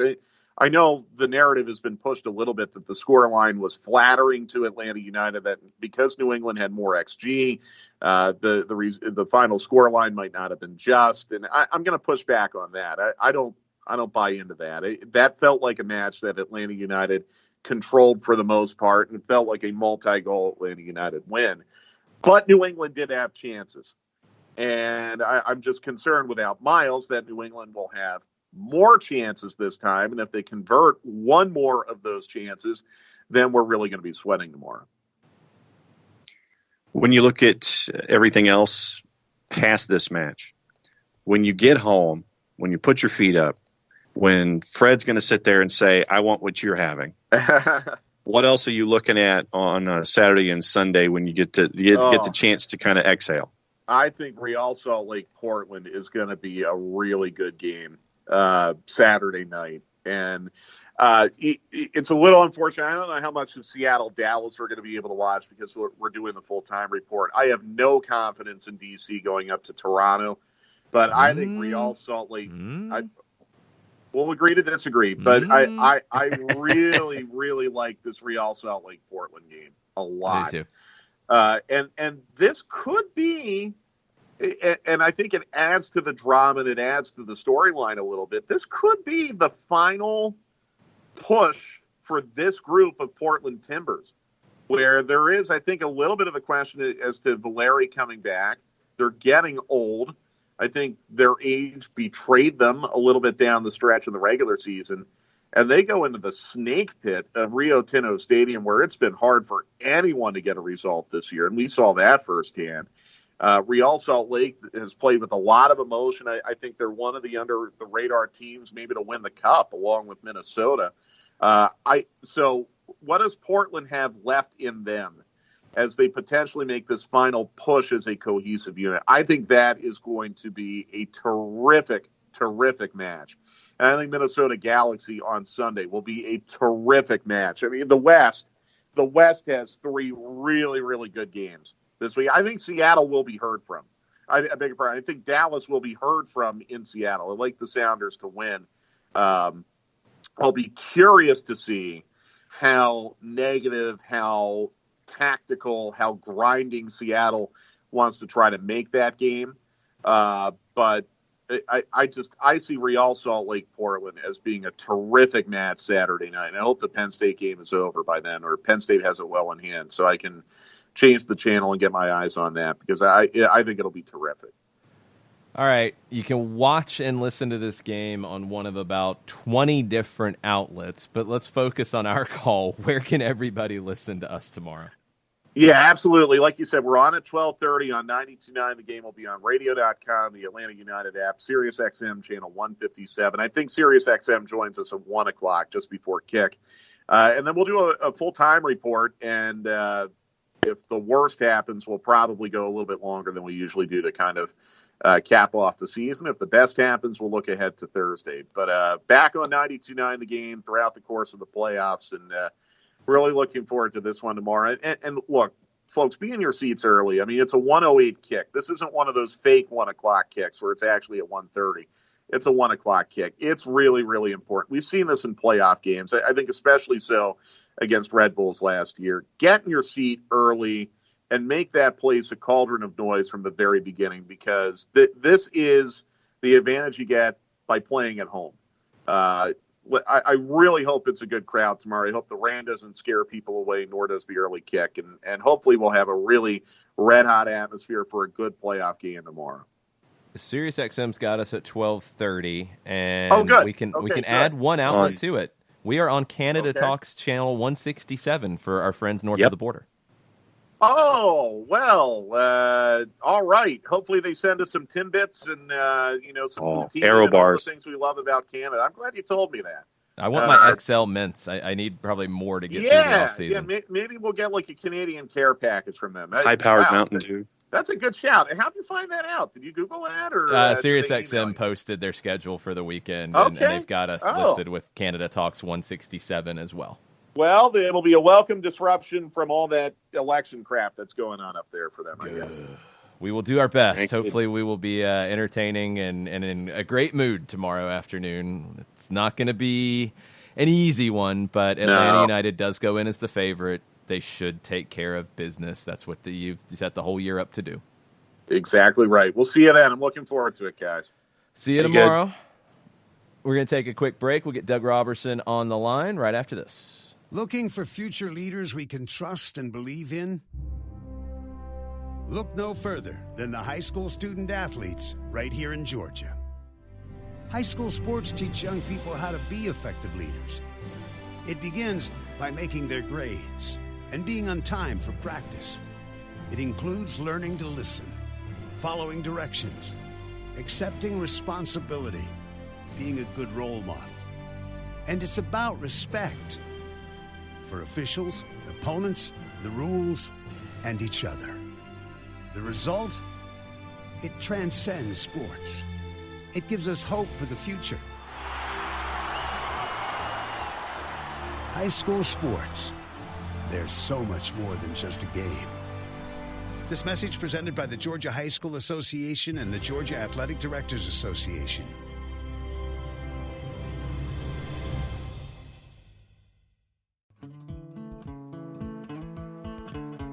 Today's show is presented by Appolinsky & Associates, personal injury lawyers with over 30 years of experience, supporters of Atlanta United, Faction, and Inter-Atlanta Youth Football Club. If you've been hurt in a wreck, contact Steve today at steve@aa-legal.com or call in 24/7 404-377-9191. The initial consultation is free. We know that every driver is different, and a one-size policy does not fit all. That's why Country Financial offers a variety of discounts, so you get the coverage you need and the savings you deserve. From good driver to good student, multi-policy to multi-car, we've got a discount to suit every driver. Call Jason Wright at 678-568-6871 today to see what you could save. On Facebook at Jason Wright Agency or by phone at 678-568-6871. Discounts vary by state. Policies issued by Country Mutual Insurance Company, Country Preferred Insurance Company, or Country Casualty Insurance Company, Bloomington, Illinois.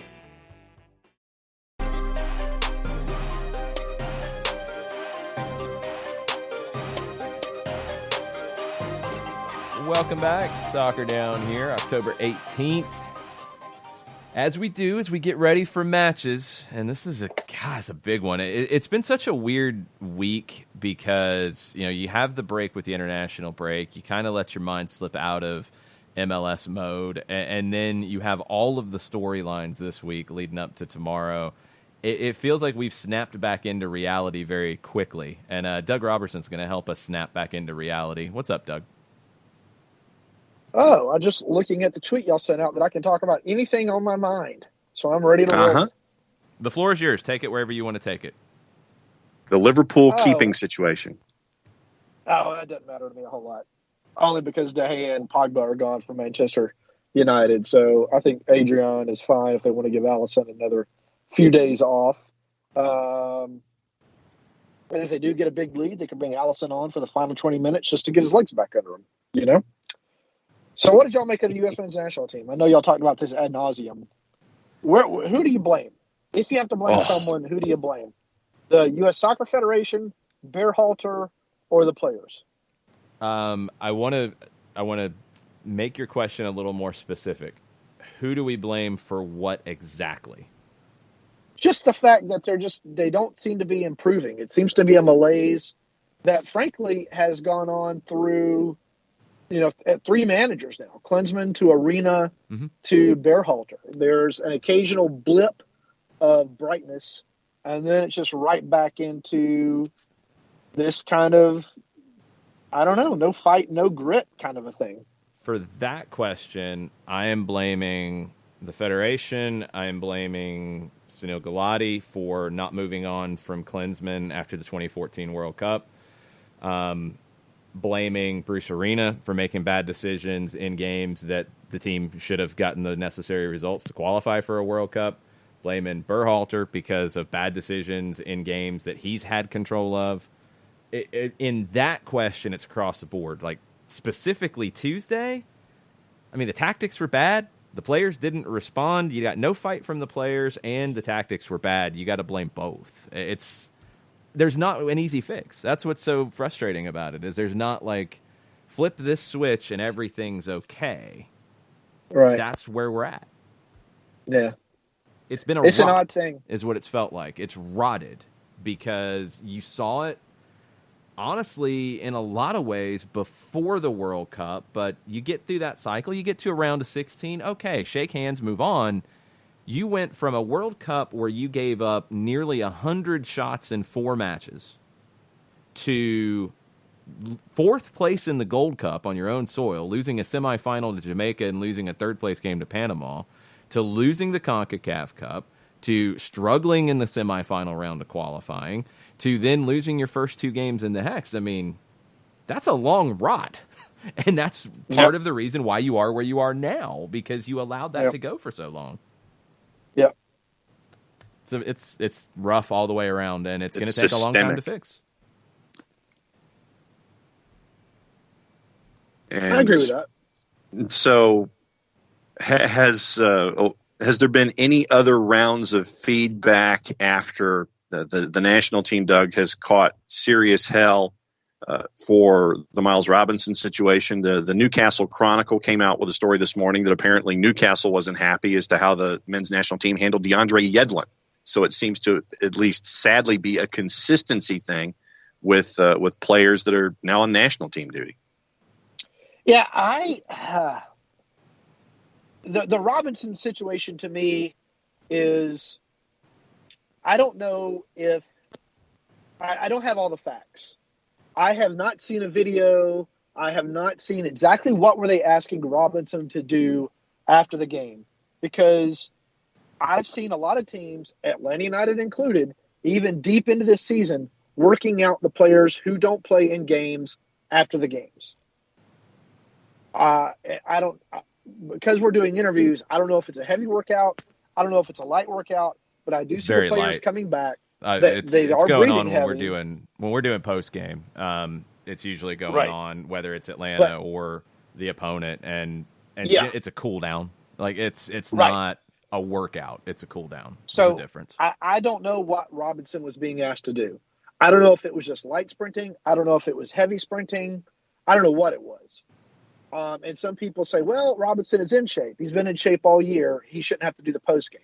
I can see that. At the same time, the U.S. men's national team should be thinking, okay, well, if he's in shape and we do a light workout after the game, he should be able to handle this fine, you know? So I really don't know if it's just pure bad luck or if it's bad decisions. I don't know. I can totally understand Atlanta United's frustration. I don't know if it's being misplaced or what.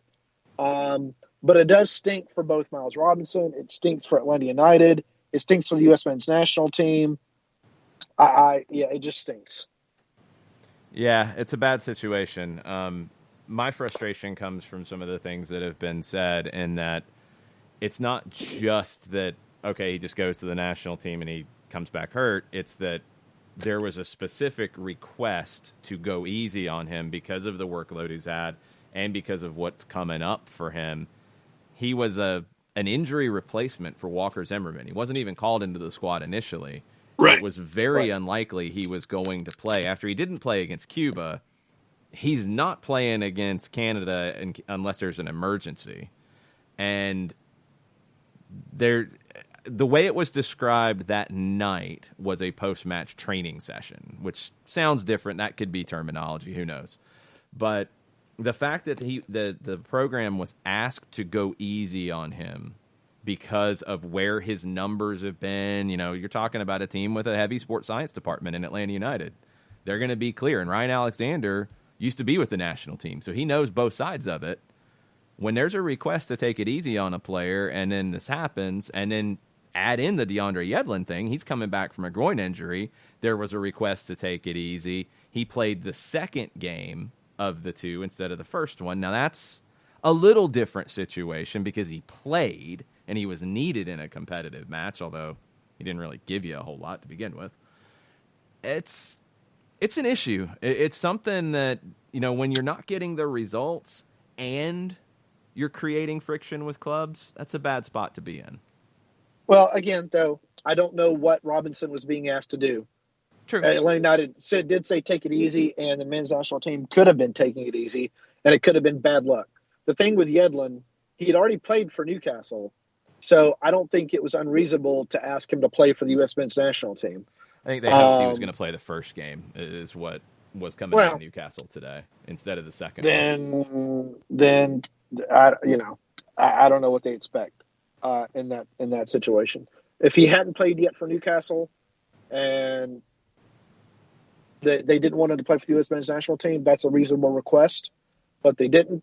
I mean, he already had. So to me, I thought it was fine that he played for the U.S. men's national team, even though he once again performed badly, which seems to be what he does with the U.S. men's national team. I cannot count how many times I've seen him give up that back post goal because he doesn't track the runner.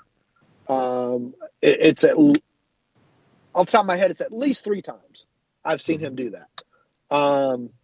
So anyway, to me, we could go ahead. This is my thing with the U.S. men's national team. When this keeps happening across the managers, you have to look at the groups of players that are being brought in across those managers, and eventually you've got to say, we need to go a different direction. Because we've changed the managers, we're changing the opponents, the venues are changing, but the results, the lack of fight are still the same. And eventually you've got to point your finger to that and just no longer call in those groups of players. It's the same thinking I had when, going back to my good friend Martin Skirtle with Liverpool, when you keep changing the managers and the defense continues to stink, eventually you've got to say, you know what, we need to stop calling in that player and Martin see what Skirtle. happens. Wow. My Martin scored a lot of thinking. And this is what's going on with the U.S. men's national team with me. When you keep calling in the same groups of players, field players, not goalkeepers, but field players, and the same results keep happening, the same lack of fight, the same just, we're going to move around the field and do what we do. Eventually, you got to say those players don't need to be called in anymore. It's an accountability issue. Yeah, it's all part of it. It all plays into it. There's not an easy fix. There's not one fix. That's the problem on the national team side. Let's push that away for a few weeks. Luckily, we don't have to see the national team until November, and it's a big game tomorrow. What's your sense of the vibe in the Atlanta United camp this week? They look refreshed. They look recharged. It's been a long season. The Saturdays will be the 45th game they've played this year, more than any other team, if I'm counting correctly. That's right. It's not even close. I think Kansas City's next in games played. Right. But after a long season, and, they've had a couple of breaks, but it's not really like this break. The players look like they're ready to go again. They want to play. And it's not to say they didn't want to play before, but you know what I mean. And so, as Frank DeBoer said yesterday when he was talking about the U.S. men's national team, it's strange that they now have to go into the playoffs, where one game could end the season. I just wrote it and posted it in a story about 5 things to watch. You could find on the Atlanta Journal-Constitution or on my Twitter feed at Doug Robertson AJC. There you go. But I don't like playoffs in professional sports. I'm not a big fan, specifically when the seasons are long already. But they do look ready to go. So I guess where would you like to go first? What you think it's going to be at the back, how you think the midfield's going to be, or what the attack is going to be going up against a team that you faced very, very recently? What part of the 11 do you want to hit first? We can combine it all in. With the exception of Miles Robinson, the same group of starters that you saw and the same formation that you saw start the game against New England. The defensive issues that Atlanta United had early against New England were down to me, not anything systemic, but just individual mistakes. So they have likely gotten those cleaned up, I would think. I think you're going to see Michael Parkhurst in for Miles Robinson so they can keep a consistency at all the other positions. And then if they can get that early goal, I think you'll see Atlanta United shift into a back 4.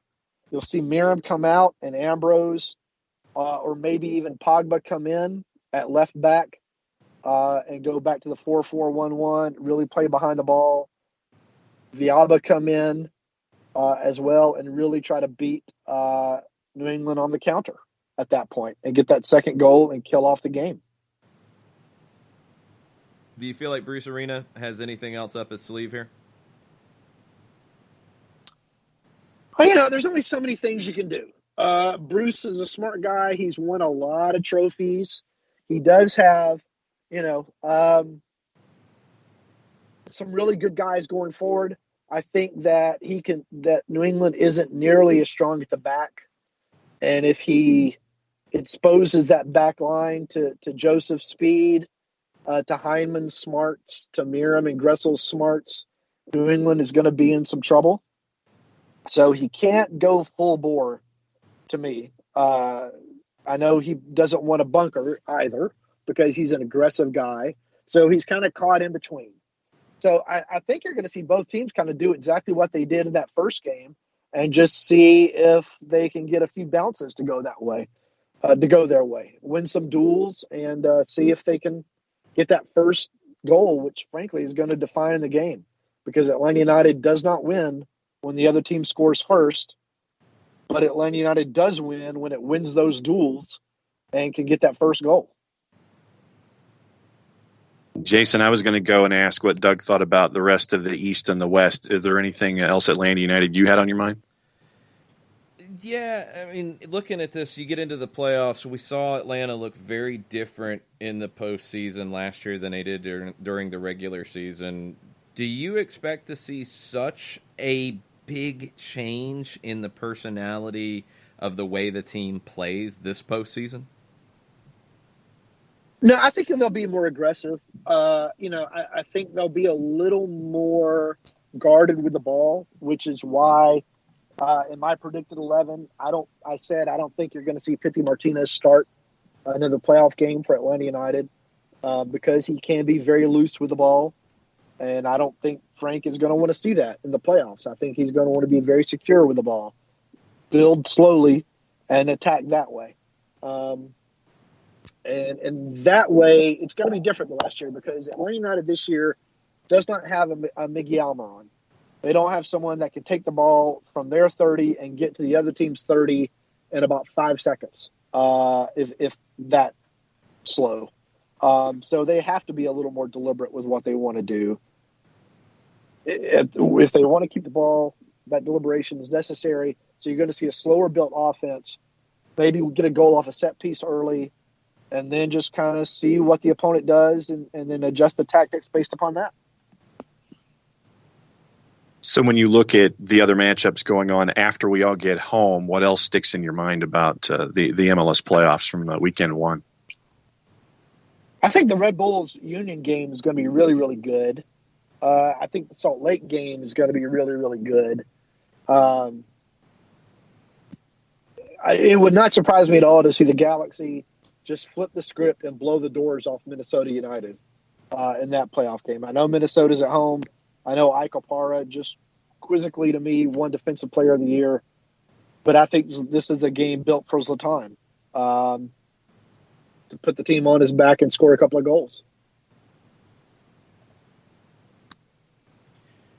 And then, you have all that kind of chaos going on.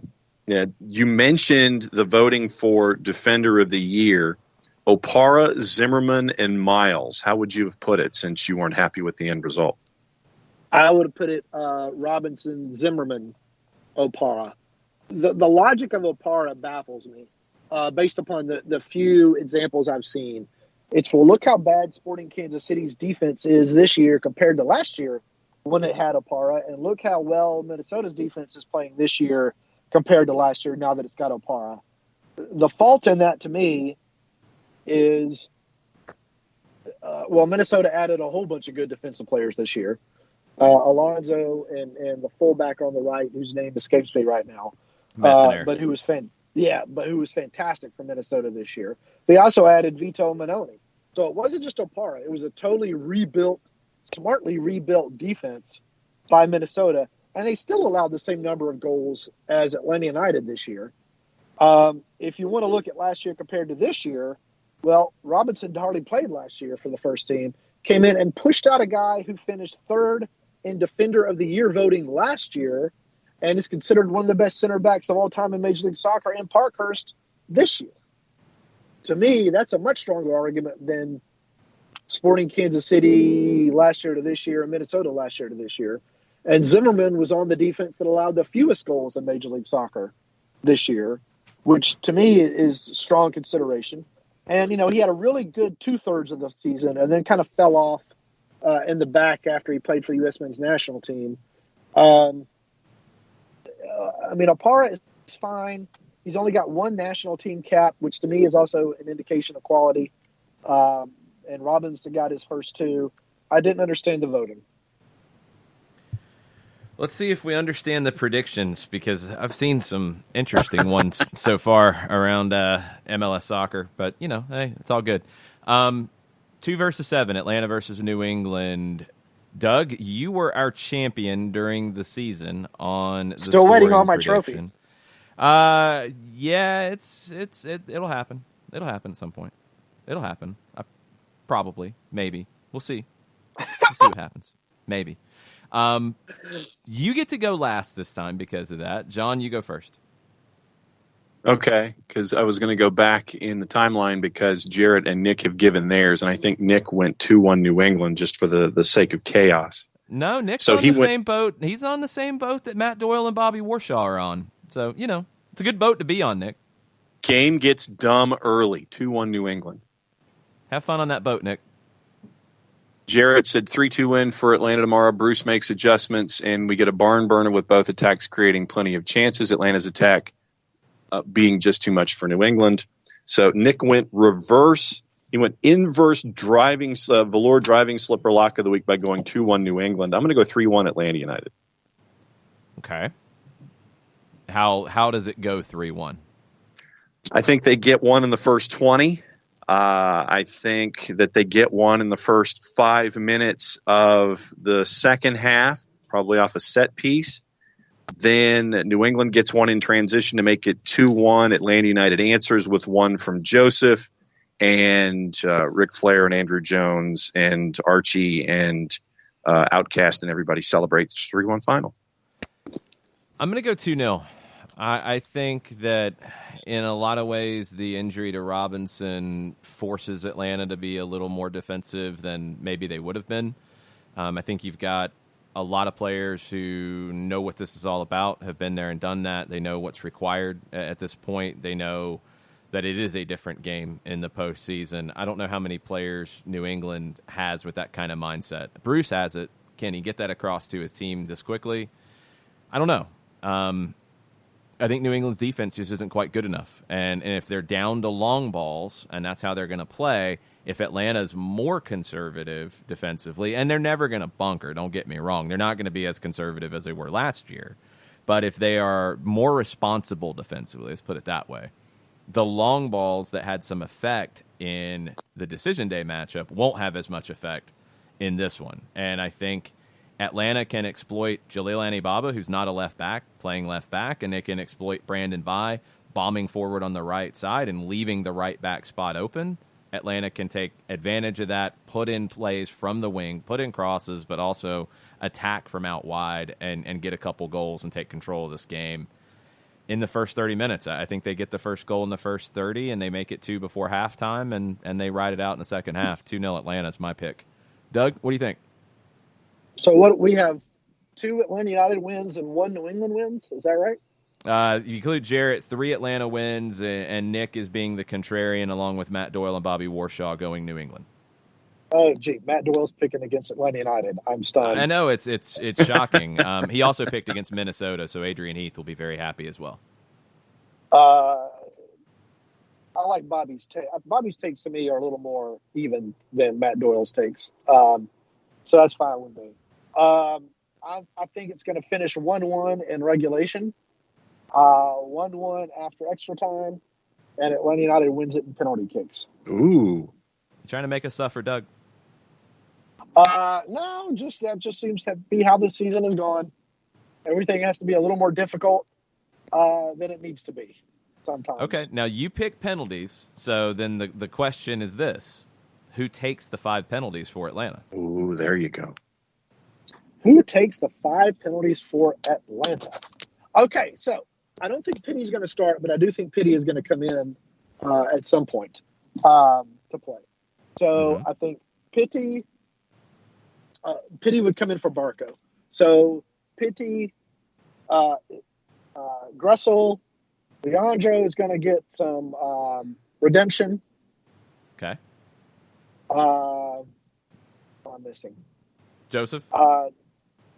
Now, hold on. Okay. Are we going to get to 5? Nagby and Joseph. We don't have to get that much detail. That's the 5. That's your 5 that you would put up there, Nagby and Joseph. Okay. Now, in a perfect world, Parkhurst gets to take the 5th and winning penalty. That would be a heck of a story. Yeah. I'm trying to think of Nagby taking penalties. I have to go back through the Portland history. That's a good one to jog me back to my prep for tomorrow. I don't remember him taking them, but Portland has been in some shootouts, so maybe. Lorenowitz took one in the Columbus match in 2017. And buried it. Yeah. No, he missed. Tito buried his. Tito was the only one who made it. I thought he hit his. Oh, okay. Tito was the only one who made it. Oh. Well, I am an old man. My memory is failing. I'm studying a lot of stuff here, so now I have something else to add, thanks to you, Doug. Where else can people find all of your stuff? Because I know you've got plenty of things coming out over at the AJC between now and tomorrow. Oh, well, I have posted my predicted lineup. I predicted my 5 things to watch, and then I'm kind of considering what else I want to post. So just be on the lookout, and you should see a couple of things. I'm going through quotes and thinking about things right now. Excellent tease. All right, guys. All right. It's been Appreciate fun. it, Doug. We'll see you tomorrow. See you tomorrow, dude. We get to talk again. I hope this isn't the last time. Oh, we will. We'll talk again. There'll be plenty of things to talk about, even if the result doesn't go the way that I think we're all thinking it will. We'll have plenty of things to talk about, but we'll see you tomorrow. All right, my man. Bye-bye. Bye. We're going to take a quick break, come back, get into more of your tweets as we wrap up on a Friday edition of Soccer Down here right after this. A ranger station. I'd like to report a bear hug. Okay. I put out my campfire and Smokey Bear hugged me. So you drowned the fire, you stirred it, drowned it again, and felt that it was cold? Uh-huh. Yeah, he's just letting you know you did good. Bear hug from Smokey Bear. Status update. I'm gonna let you go now. There are many ways to start a fire, but one sure way to put it out. Learn how you can do your part at SmokeyBear.com. Sponsored by the U.S. Forest Service Ad Council and your state forester. As a business owner, you know that every year brings new challenges and opportunities. The success of your business demands expertise and focus. And Country Financial can help you keep that focus by helping ensure you have the right insurance protection in place to meet your goals. Jason Wright can help you create a customized insurance plan that has coverages designed just for your business. Give Jason a call at 678-568-6871 or reach him on Facebook at Jason Wright Agency. Coverages vary by state. Policies issued by Country Mutual Insurance Company, Bloomington, Illinois. This is what matters. This is beyond X's and O's. This is the difference mutual respect makes. This is what character looks like. This is what defines us in Georgia. This is sportsmanship. School sports. It's not the outcome that matters most, but the way the games are played. This message presented by the Georgia High School Association and the Georgia Athletic Directors Association.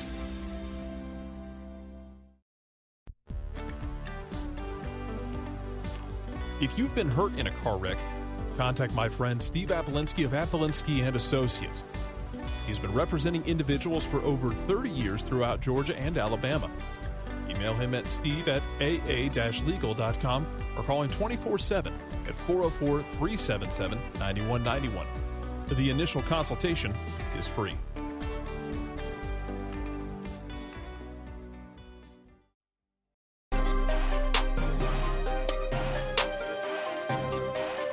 Final segment, Soccer Down here, October 18th.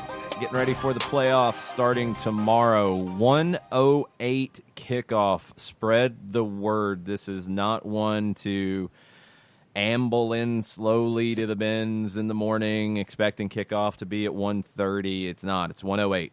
So get in early. Get out to the tailgates early. The weather doesn't look great, so that might have an effect on the tailgate situation. If that's the case, then get into the building early. Get your food, get your drinks, get ready to make some noise. I mean, you guys know this by now because the players have said it so many times. Frank DeBoer has said it. Everyone associated with the club has said it. The crowd has a massive impact in these kinds of moments. You saw it where the Red Bulls looked overwhelmed before kickoff last year in the postseason. This is another opportunity for the 17s to have an impact on a match and pick up an assist in how the team plays. And when you've got the team that is a very confident team, I mean, this is a team that's won 2 trophies this year. This is a team that has performed in big moments consistently in 2019. And yes, I just said that. Consistently, this team has performed in big moments in 2019. They finished third. They won 2 trophies. This has been a good season. It has the opportunity to be a great season, one of the best ever in MLS history, and one of the best 2-year runs in MLS history. But they were dealt a blow with the injury to Miles Robinson. There's no getting around it. However long he's out, that's a big loss. You're talking about, if not the best, one of the best center backs in the league this season. That affects you. This team needs a boost. And the fans being in the building, the supporters being loud, being united, being together on all of this, it will have an impact on the match. New England hasn't been in the postseason since 2015. This group with Bruce Arena's been there and done that. This group hasn't. This is an opportunity to spook them before the game even starts. Really looking forward to hearing the intensity from the 17s tomorrow. let's finish up with the Twitter timeline. What else are people thinking? Jorge B has a prediction 4-2 Atlanta United and a question. If Atlanta does run the table and wins MLS Cup, are we in the conversation for best team ever? I think you have to be, because if this team wins the MLS Cup after winning MLS Cup last season, that puts you in the conversation that only 3 other teams have been in. DC in 1996 and 1997, where they also won an Open Cup. They did the double in 96. It puts you in the conversation with the Houston Dynamo in 2006 and 2007. They did not have an Open Cup in there. They did have good performances in CONCACAF, but couldn't get past Pachuca. And it puts you in the conversation with the LA Galaxy, 2011, 2012, where they won back-to-back MLS Cups. That's it. That's the only teams that have won back-to-back MLS Cups. You add in an Open Cup, that puts you in that conversation with the first DC teams from 96 and 97. You add in a Campeones Cup that DC won something similar in 98 the next year, where they won the Inter-American Cup over Vasco da Gama. And it was over 2 legs, but both games were played in the U.S. Vasco was coming back from the Intercontinental Cup. It was the precursor to the World Club Cup, where it was just a 1 game between the Libertadores winner and the Champions League winner, and that was in Japan. And they played a game in Fort Lauderdale as the second game that would have been in Brazil, but they opted to play it in Fort Lauderdale. The first leg, Vasco won in D.C. They went out and they lost in the Inter-American Cup. Can't remember to who that year. And they come back and they lost to D.C. and Fort Lauderdale and lost the Inter-American Cup. That's where you're talking. And a lot of people who have watched this league from day one would say that that original DC United group still might be the best group ever in league history.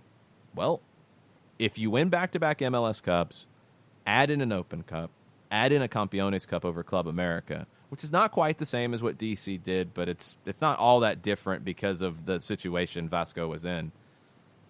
Yeah, you've got to be in that conversation. You have to be, with the back-to-back seasons, the points you've added up, all of the things. It has to put you in that conversation. And no matter what the vibe is nationally, that can't be taken away. Those accomplishments, those trophies, whatever respect you get nationally, it doesn't affect the trophy in the on the shelf.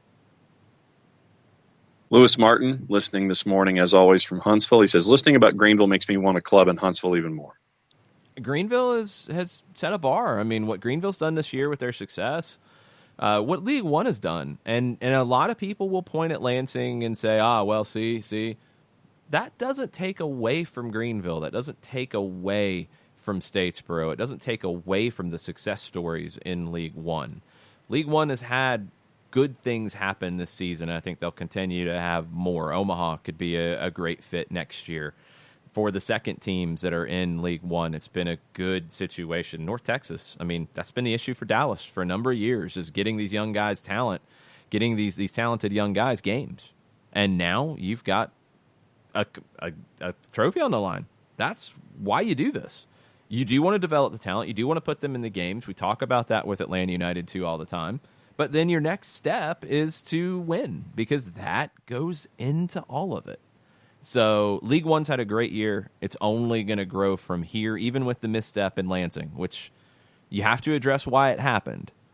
But Greenville, Statesboro, I think what Omaha will do, Richmond found the right spot for them. I still think Charleston could end up in that spot. That's just me. I think there's other questions the Charleston Battery have to figure out, since they're playing the last game in their stadium this weekend. MUSC Health Stadium, this is the last time the Charleston Battery will be there. So what's next for the Battery? There's questions. League One could be an answer. But Huntsville would be a great fit, and we know they've had the conversations. Montgomery would be a great fit. Chattanooga, I think, has been an okay fit, and when they get their facility built, it'll be an even better fit. There's a lot of different good things happening at that level, and I hope it inspires people who could provide the resources to make it happen. I hope what's happening in Greenville inspires people in Huntsville and other towns like it to go the League One route. I think Asheville is going towards that route. And they made the right move to go from NPSL, which the region that they're in, and I hate to see it because that region is one that I helped create. Started with 3 teams, with Atlanta FC, with Chattanooga, and with a team in Greenville that didn't work out. The ownership didn't have the resources to continue it. Chattanooga came in the second year. It was Huntsville, Rocket City, who was there the first year. And it grew and grew and grew. And now that part has kind of dissipated with teams going a little bit higher on the ladder with NISA. And Asheville needed to do the right thing for them. And League Two is a much more stable situation with lots of local opponents to play. Asheville and Tri-Cities Otters. I'm looking forward to that. That's a good little rivalry that you can get going there. Ultimately, and Ryan Kelly, our friend in Asheville, said as much, they want to be as big as they can be. League One would be the next step, but this gives you an opportunity to grow. So for Lewis and people in towns like Huntsville, I think League One is going to be a great fit for you down the road. I really do. And we'll catch up with Ryan Kelly early next week. That is on the books to get everything squared away and see what's going on in Nashville City. Drew Gano, with the way the LGP plays and have him take over the breakaway one-on-one duties from Robinson, I'm definitely a little anxious about Atlanta getting a dog so red. It's possible. I mean, and some of that is down to you got to stay behind. You got to stay deeper. And I really think the Montreal game gives you the blueprint here because you still got forward and created chances, but you were more responsible in the first half. And I think early, you definitely need to be more responsible because New England will probably come in pretty hyped. I mean, this is a big opportunity for these players. They could punch themselves out a little bit in the early going, and they're going to try to play 100 miles an hour and direct. Don't get caught. And this is where that experience comes into play. Go back and look at the playoff matches that Atlanta United's played in. Even 2017 included in the conversation because you didn't give up a goal in that one. You lost in a penalty shootout. It's one of the best 0-0 matches I've ever seen. You had a number of chances. Columbus did have chances. You didn't give up a goal. First game last season at Yankee Stadium, you didn't give up a goal. You got one. Maybe a little against the run of play, but you didn't give anything up. Second game, you did give up one, but you won 3-1. You go through. Next game, Red Bulls, 3-0. You don't give up a goal at home.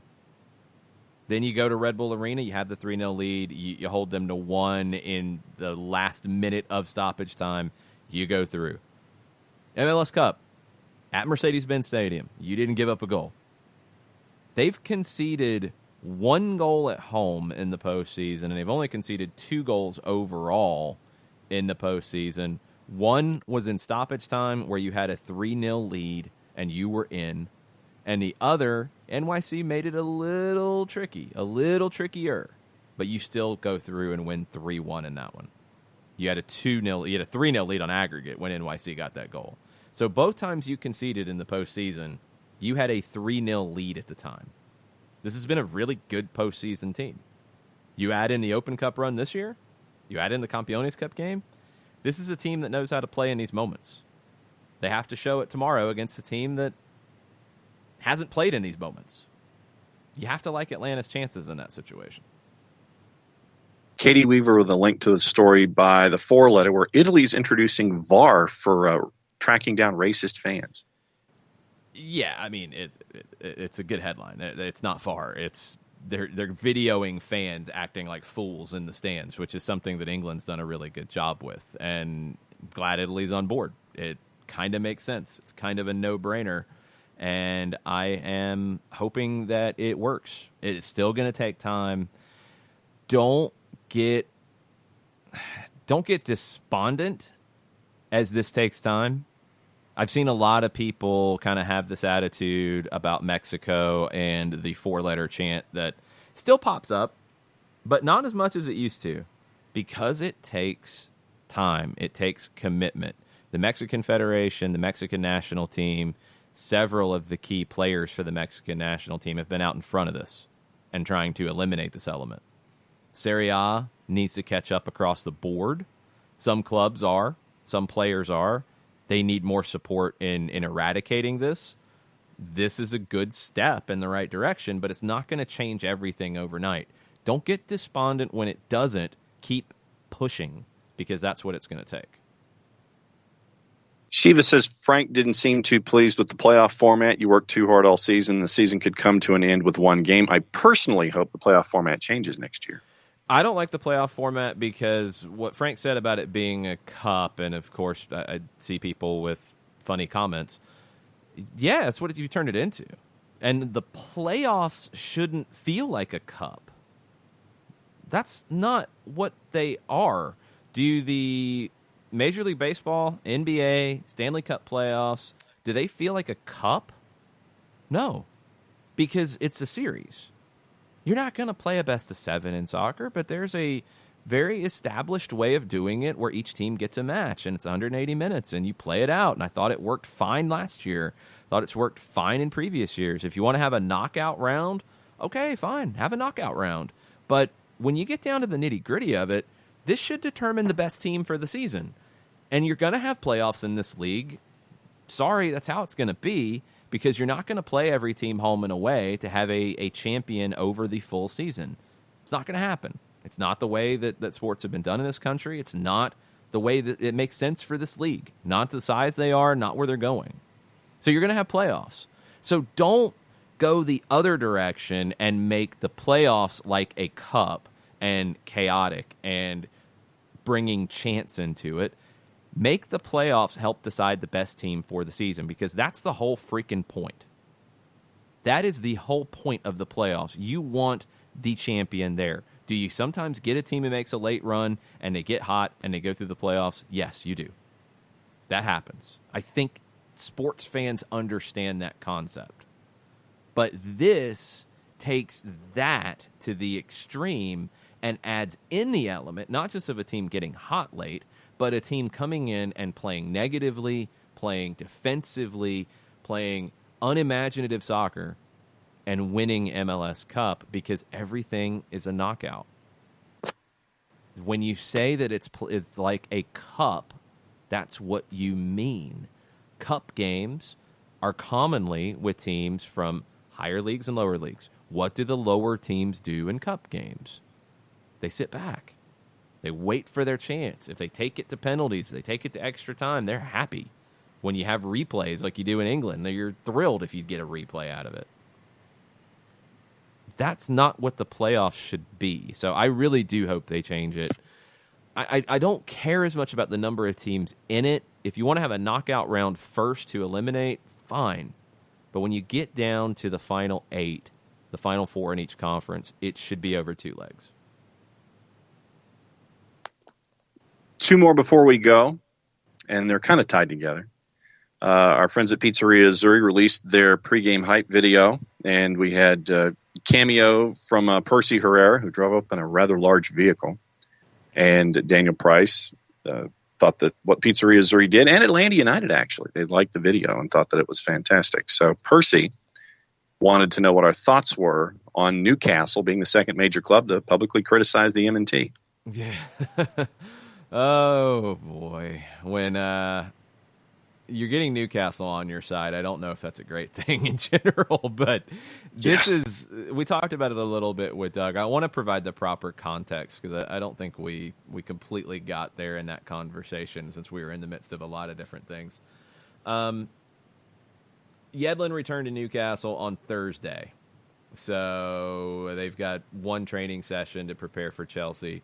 Bruce said, "We are a bit disappointed there. He has been out such a long time. We could not understand why he didn't play in the first game. But he's played 70 minutes on Tuesday, and unfortunately they got beat. He came in on Thursday, and he seems okay. Obviously, we'll have another look at him this morning, but hopefully he'll be all right."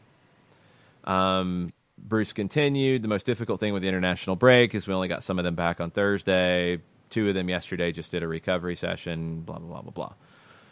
It sounds like they were hoping that he would play the first game, not the second. It was expected that he would play in just one game, which made sense.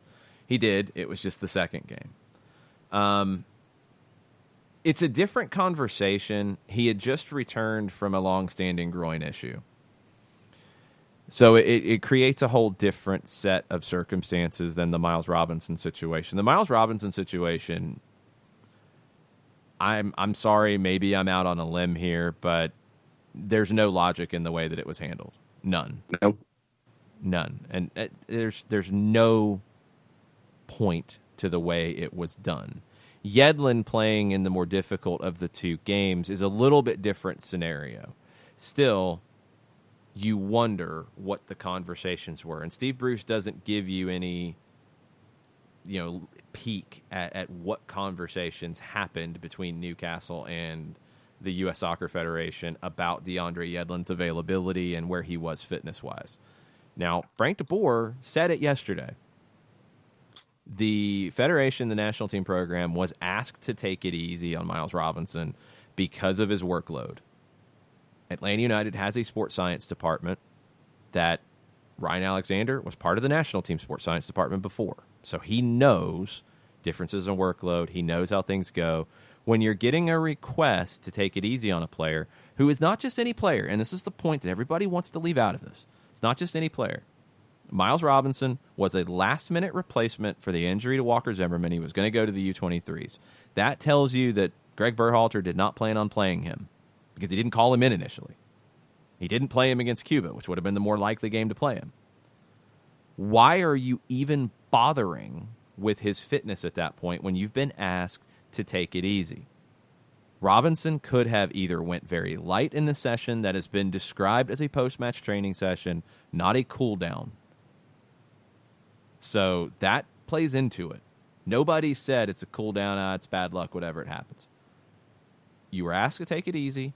It was a post-match training session for the unused substitutes. You weren't going to play him on Tuesday unless there was an emergency. And he gets hurt on your watch. That's a massive, massive issue. So now you have another manager, and maybe Steve Bruce is out in front saying this because, hey, there's already pressure on Greg Berhalter because of what happened with Robinson. Who knows? But it's a bad look. It's a bad look, and it's a tough job to be a national team manager because you have to balance this stuff. But you signed up for the job.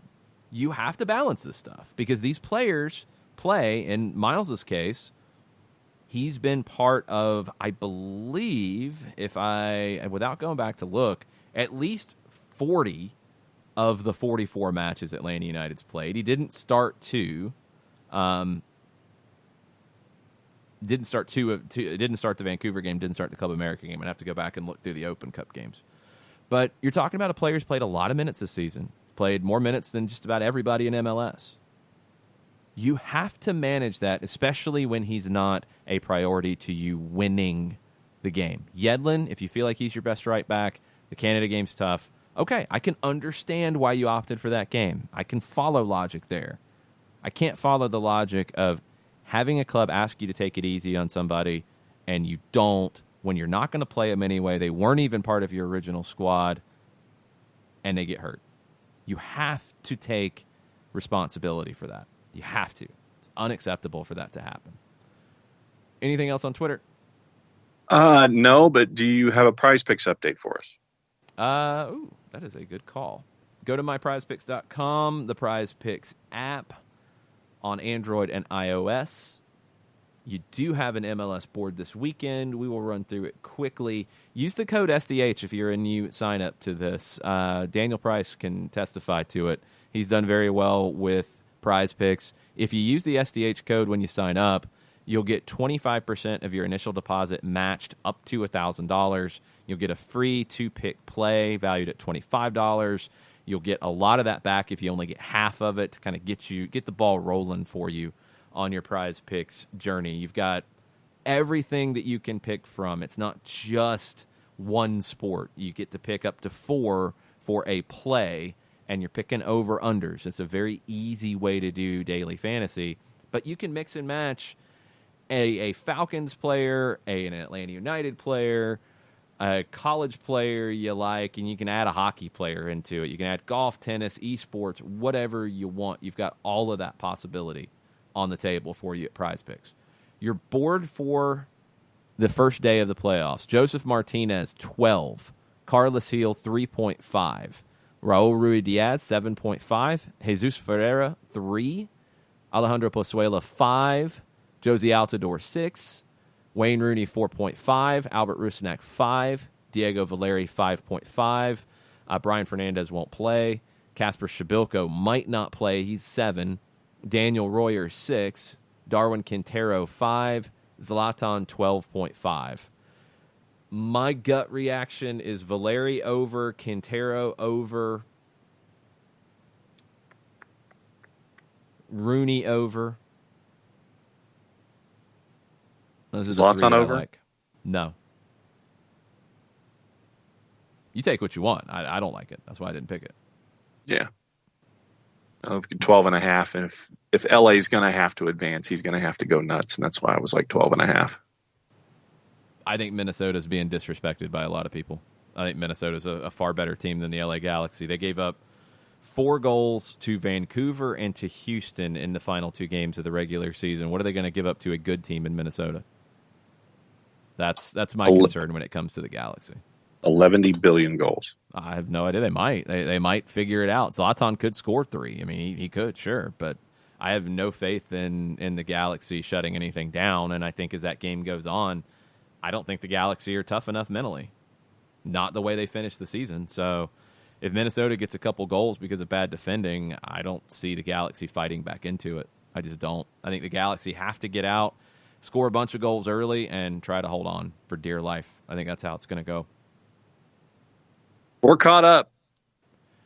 All right, couple things as we head into the postseason. Julian Gressel this week said it was an identity check last year. We got beat down and had to regroup and try to come together and not go at each other, but pull on the same strings and go in the same direction. Darlington Nagbe said last year the way we did it, being able to make a run through the playoffs, switching up our style of play a little bit in the playoffs, I think lets us know that playoffs are different. You can play well in the regular season and get by, but I think you need to turn it up a little bit in the playoffs in terms of energy. The opponent's trying a lot harder as well. It's different when you know if you lose, you're going home. Atlanta knows these things. They've been there. They've done that. New England, this was a really bad New England team, and Bruce Arena brought them back from the brink. Arena knows how this will go. This team, I don't know where they're at. And Pep Guardiola said this about the title race last year, which felt like a series of knockout games with Manchester City and Liverpool.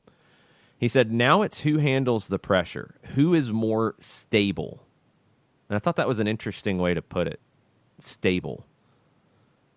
You could look at the Miles Robinson injury as leading to instability for Atlanta United, but I honestly think in a lot of ways it stabilizes the team because I think it makes them play a little more in the way that Julian Gressel and Darlington Nagbe talked about the change last year. I think it makes them have to be more stable because this is a team in the way that they play, the way that their mindset is, that they are very anarchic. You know, they like the anarchy. They like the chaos. They like to just bomb forward and make things happen. They kind of live for that.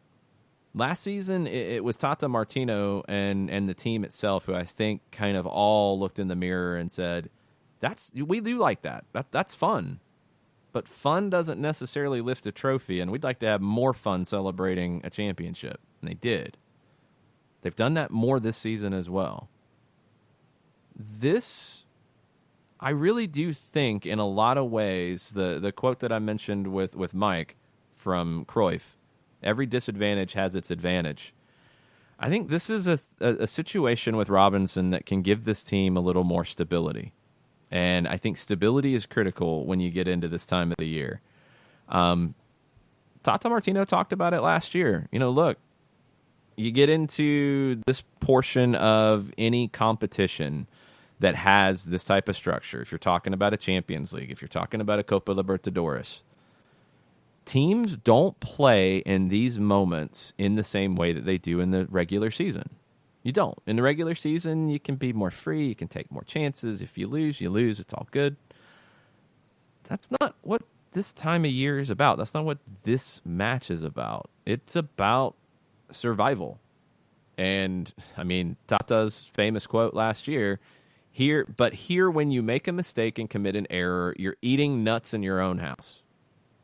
You don't want to go home and be eating pistachios at the end of this. You don't want your season to end on a mistake. We've seen mistakes in the regular season. This is not the regular season. This team knows that. This team has done this before. This team has done this season, where they have gotten through big moments and big games in situations where if you want to lift the trophy that's on the table when you walk out, if you want to lift that trophy, you got to get it done. And they found ways to get it done. They got 2 early goals in the Cup final against Minnesota United. They held on after a red card. They held on against the Minnesota team that was throwing everything forward. They had to fight and scrap in the Campeones Cup match. They came back to win that one. They have found different ways to win. They've found different ways to play this season. This is a team that you should have confidence in. That doesn't mean that there's no chance that they lose. It doesn't mean that there's no chance that things go wrong. Look, that's the game. Anything can happen, especially this time of year, and especially against a team led by Bruce Arena. They will be well prepared. They will know exactly what their game plan is. You're not going to have any confusion out of the New England Revolution in that regard. They will come in and be very well drilled and know exactly what they want to do. But this is an Atlanta United group that has shown you that they can live in these moments. Think back to what Jill Ellis said during the Women's World Cup when you got down to the knockout rounds, and it was other teams are dealing with this pressure. They're learning how to deal with the pressure of those moments. The U.S. women's national team, they live in that pressure. I think you can say that over these last 2 years, Atlanta United lives in that pressure far more than I think anybody else in the Eastern Conference at this stage. In this year of the Eastern Conference, honestly, maybe this year of Major League Soccer, Atlanta United lives in this kind of pressure more than anyone else.